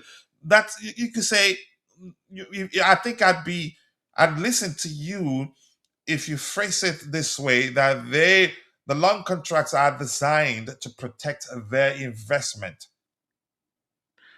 Of course, Okay, but more importantly, it's not necessarily about making profit from the sale of players. How much no, are they because gonna make? They're Kochi. not gonna Why make I'm saying enough to that is actually to because, help them break even hold if on, you're seeing Kochi, things from the perspective of how much they paid for Kochi. the club. If Enzo doesn't have long term contract, he will definitely see out his contract at Chelsea. Because But Enzo, I'm just Enzo, gonna leave it at. Listen, I'm just gonna bring it back to, he will eventually leave Chelsea, but yeah, I of don't think course. it's in the summer. It could still happen in the summer, but it would take a lot to convince Chelsea Me, I would to say sell. next summer. And I wouldn't say this summer. Next let me, summer. yeah, it would take a lot to convince Chelsea to sell. And part of what would convince Chelsea to sell would be the player telling Chelsea, I I want want to to leave. move on. Yep. The only thing that changes is Chelsea's willingness to sell, or reluctance to sell, so to speak. The moment the player says, I want to move on, that's it. And the owners, the way they operate, that's a pattern to the way they operate. Players that we've learned that aren't settled, that are looking to leave, they've all been sold. Mm. I think we're not disagreeing here. It's just maybe, yeah, maybe you. I don't know. I think we all agree here. But let's see. Real Madrid does not have the money. Now they don't. Even, yeah, I agree, because Chelsea, they're not going to sell him for cheap, especially what they went through with Benfica before getting the deal across the line. So we have not seen these owners sell any of our untouchables. So I don't know where this assertion is coming from. Maybe Baz, like, he just likes us to debate because the listeners will enjoy the debate. But the truth is, this sort of conversation is actually good because there's a lot to learn from it. Mm. And irrespective of You know what? Real Madrid. irrespective of what side you're on, one thing we can all agree on is that he's not going to be here forever. He will eventually leave. I don't think that time is now. That could Kochi, change one thing I can tell you about Real Madrid. if he asks the club if he wants to leave. Go ahead, Bans. Yeah, what I was saying is one thing I've noticed about Real Madrid. When there is a rumor coming up and it's a bit quiet truth about that rumor, there is a possibility that your player has already even accepted to join them secretly before it becomes I mean, official. you never know. Even Look at he, Mbappe. Enzo Fernandez, would know that it would take a lot to convince Chelsea to sell it, even if he wants to leave. Trust me, by now they are even doing the talks behind closed doors. Nobody knows. They Well, are good luck to tapping. them. They are tapping on the player without you even knowing. Well, good Look at luck to what them. they I did mean, they to. do that a lot. Yeah, look at what Like they did to. since they started that, I think a long time ago, when a popular player gets injured, Real Madrid usually one of those to send a message, that get well message to the player. And look at what they did to Mbappe. At a point in time, Mbappe said, "Oh, I'm happy at PSG," not knowing he was waiting for Real Madrid to come when he's a free agent. Later on, PSG sent the contract. Mbappe said no, he's going to end the first contract. He didn't just sign the new contract, and eventually he was able to leave PSG as a free agent. Look at what they did to Courtois and what they did to Eden Hazard. So if Real Madrid comes, by now they are doing discussions underground. They know if they get caught, they will be in trouble. Some They can, outlets actually are suggesting that yeah, his permitted his camp to speak with Real Madrid, which happens. You know, you never know. But I'm just gonna say this. I want us to move on from that particular topic. I'm gonna say this. One thing we all can agree on is that yeah, he's not gonna be here forever. yeah. Um, and I can confidently say, do I think he's going to leave Chelsea in the summer? I'd say no. Do I think it's If possible he leaves in the summer? Kochi, Absolutely. if Kochi we win If the he Champions League, says he wants if to leave, if then we win Chelsea will be Champions League open to this season, selling him. But if it will take a lot to if convince Chelsea to sell him in the summer. if Enzo win Champions League with Chelsea this season, he is gone. That will be Yeah, all. yeah, If he's able to win Champions League with us, it's possible. he will ask the owners that he want to leave this football club. You just mark it on the wall, and I let's mean, it's hope that we possible. win. The moment he gets Champions League with Chelsea, oh, I mean, he has achieved the ultimate. So what is he going to do here? He wasn't able to win the league, but winning Champions League alone, that means he has won 3 major trophies for Chelsea. It's quite enough. He has been here for 3 to 4 years. Vamos, I'm going. He's going to leave. So Yeah, I like mean, again, we're not, but we can't say for certain. I think it's important that we make it clear it's still a possibility. yeah, Good. of course. So let's see. They can do that to players whose contract are running out. Exactly. The Barca do that too. They tap up the player and then urge you to run down your contract and join them, and it happens. Courtois 2 years, Hazard 2 years left. Enzo 6 years. It's not gonna happen now. It will take a lot. Even if he says, even if he hands in a transfer request, Chelsea will say, no problem. We understand you want to leave, but here's how much they have to pay us. Hmm. And then you will start hearing Enzo say, if you can reach agreement with Chelsea, I'm fine. Because that you can't you can't do that nonsense with current Chelsea owners, like forcing them to reduce the asking price for a particular player because you want that player. You just cannot. These owners, they know how to do business. So at least if they are willing to sell Enzo, trust me, they will make, and they are very smart, Kochi. For all you know, they Yeah, will they're not even, stupid. for all you know, they are even looking for Enzo's replacement without even we knowing. Behind the scene, they are probably looking for Enzo replacement because it's a rumor that is going on. And as I told you, if Enzo is able to win Champions League, which I'm not going to like rule out, it's most likely we are still competing. If I he's mean, it's able a to win Champions, possibility, yeah, but if he's able, let's take it one by one. Hopefully we'll get through PSG.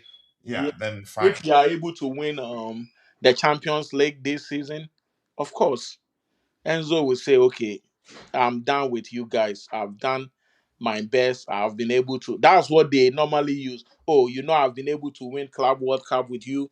I won the Conference League with you. I've won the Champions League. So please allow me to go. That's That would fine. be the excuse.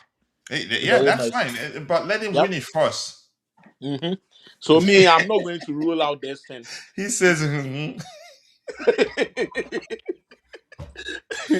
All right, this is quite interesting. Line break and pass rate. The percentage of completed passes that successfully breaks a line. Number one, Adam Wharton, 22.6%. Casemiro, 17.6%. Bruno Gumieres, 16.2%. Andrea Santos of Chelsea, 16.1%. That's not easy. Mhm. Uh, Jorginho Ruta of Brighton, 15.2%. Mikel Damsgaard, 14.9%.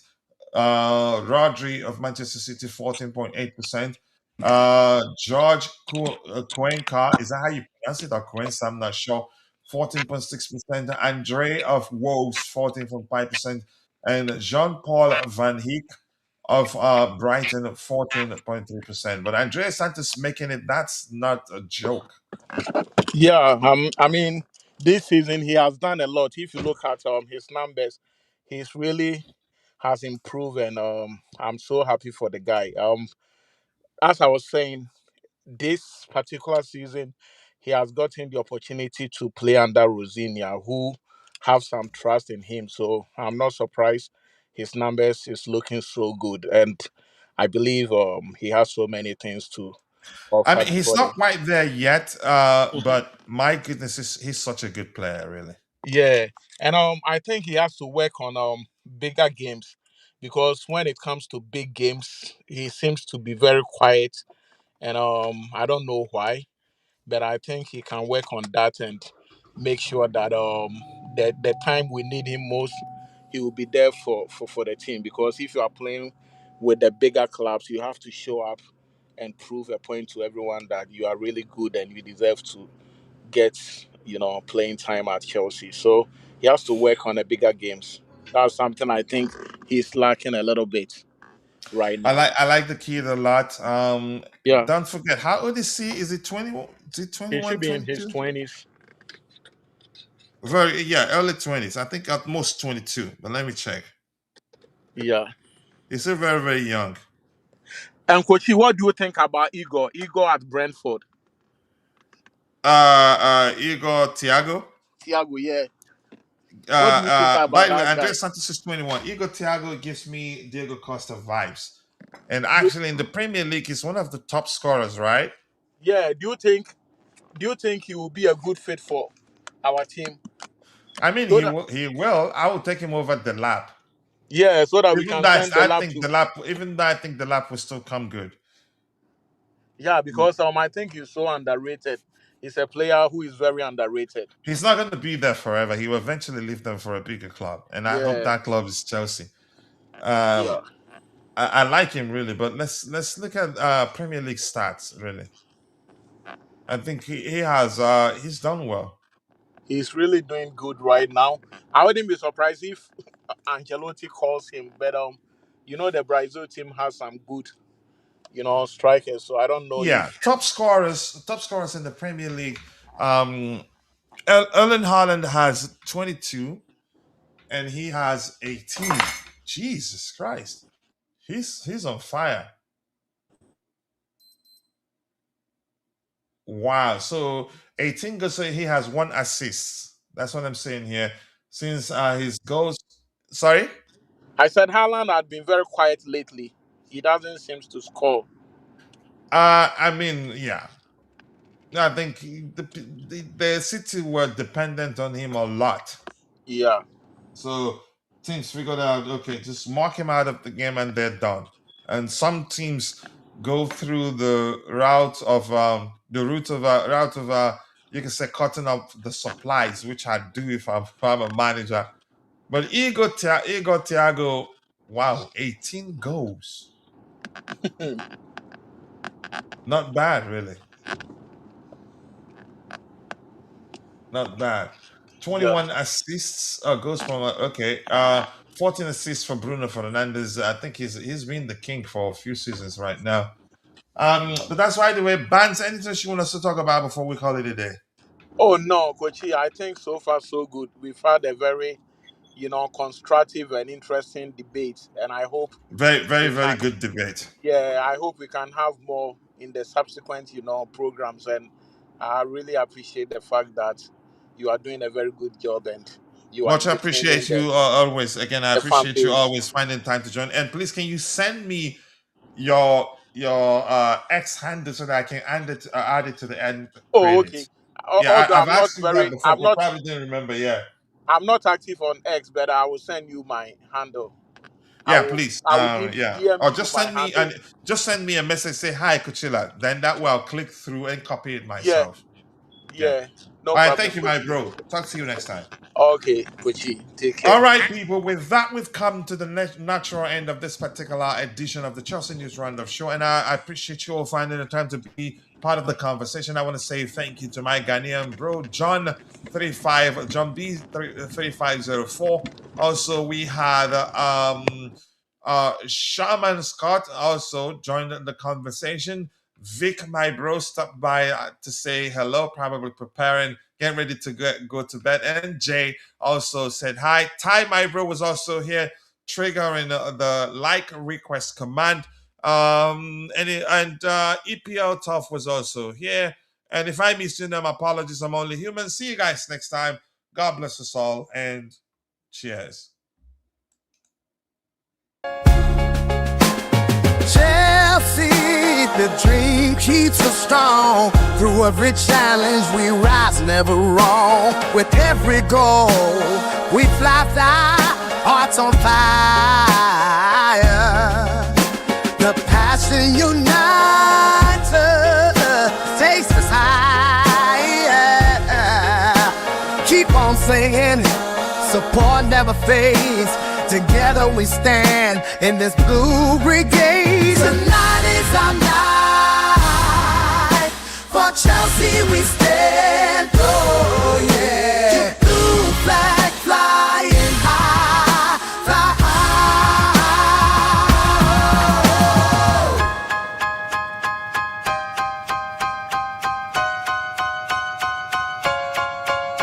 From Stamford Bridge, the pride that we share. Each kickoff, each moment, it feels so rare. With faith in our hearts, we chase the dream. Through every match day, we're part of the team. The love for our club is a powerful thing. Together we shout, let the victory ring. Tonight is our night. For Chelsea we stand. Oh yeah. Blue flag flying high, fly high. We're unstoppable, hear the roar. In blue we trust forevermore. Together we sing hand in hand. For Chelsea forever we'll stand. Tonight is our night. For Chelsea we stand. Oh yeah. Blue flag flying high, fly high.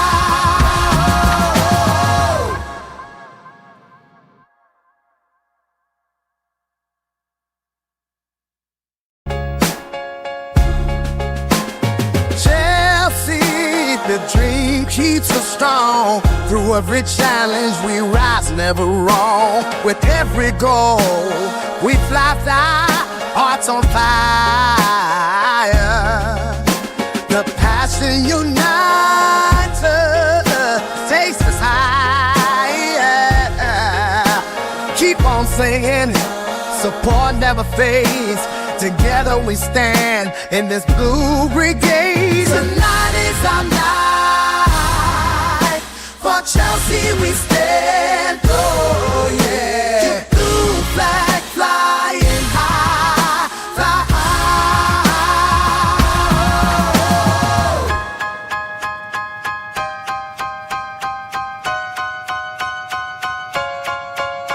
From Stamford Bridge, the pride that we share. Each kickoff, each moment, it feels so rare.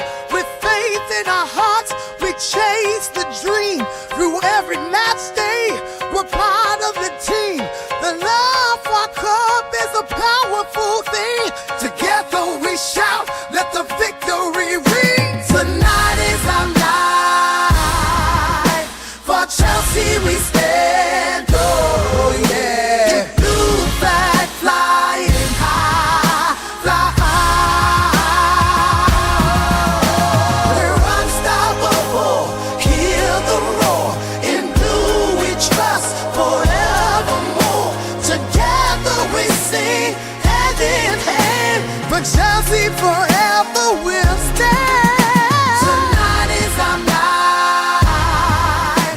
For Chelsea we stand. Oh yeah. Blue flag flying high, fly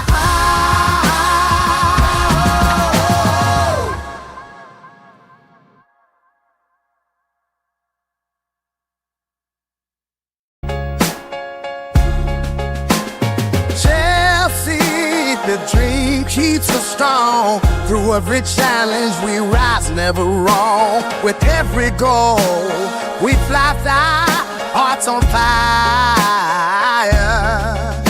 The passion unites us, takes us higher. Keep on singing, support never fades. Together we stand in this blue brigade. Tonight is our night. For Chelsea we stand. Oh yeah. Blue flag flying high, fly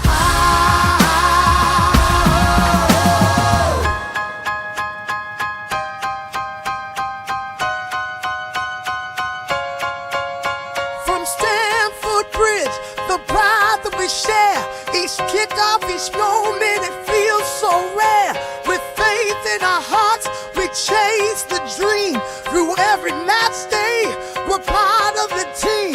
The love for our club is a powerful thing. Together we shout, let the victory ring. Tonight is our night. For Chelsea we stand. Oh yeah. Blue flag flying high, fly high. We're unstoppable. Hear the roar. In blue we trust forevermore. Together we sing hand in hand. But Chelsea forever will stand. Tonight is our night.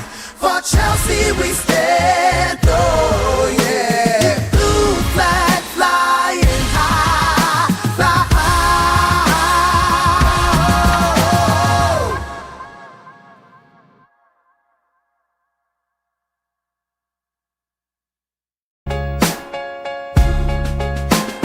Chelsea, the dream keeps us strong. Through every challenge we rise, never wrong. With every goal we fly, hearts on fire. The passion unites us, takes us higher. Keep on singing, support never fades. Together we stand in this blue brigade. Tonight is our night. For Chelsea we stand. Oh yeah. Blue flag flying high, fly high.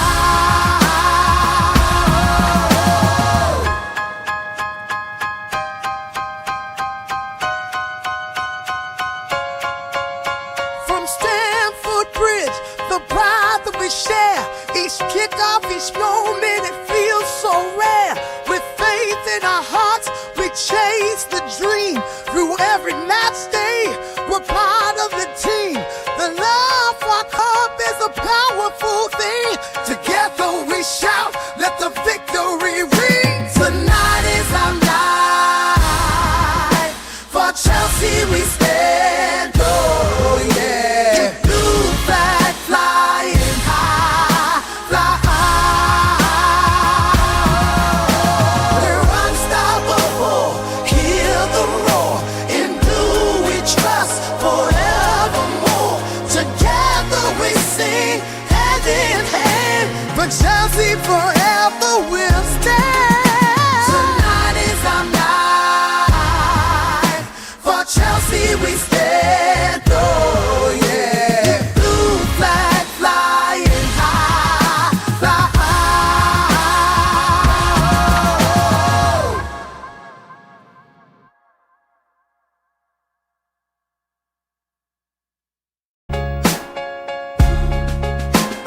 Chelsea, the the dream keeps us strong. Through every challenge we rise, never wrong. With every goal we fly, hearts on fire.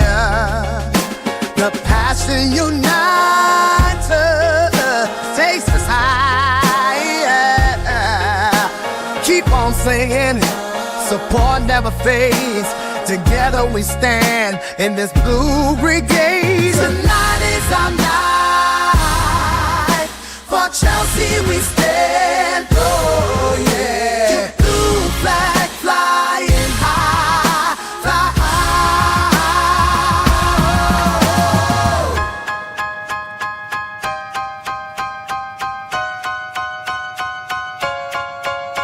From Stamford Bridge, the pride that we share. Each kickoff, each moment, it feels so rare. With faith in our hearts, we chase the dream. Through every match day, we're part of the team.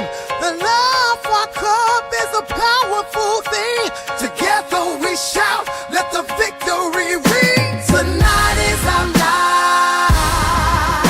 For Chelsea we stand. Oh yeah. Blue flag flying high, fly high. We're unstoppable. Hear the roar. In blue we trust forevermore. Together we sing hand in hand. For Chelsea forever we'll stand. Tonight is our night. For Chelsea we stand. Oh yeah. Blue flag flying high, fly high.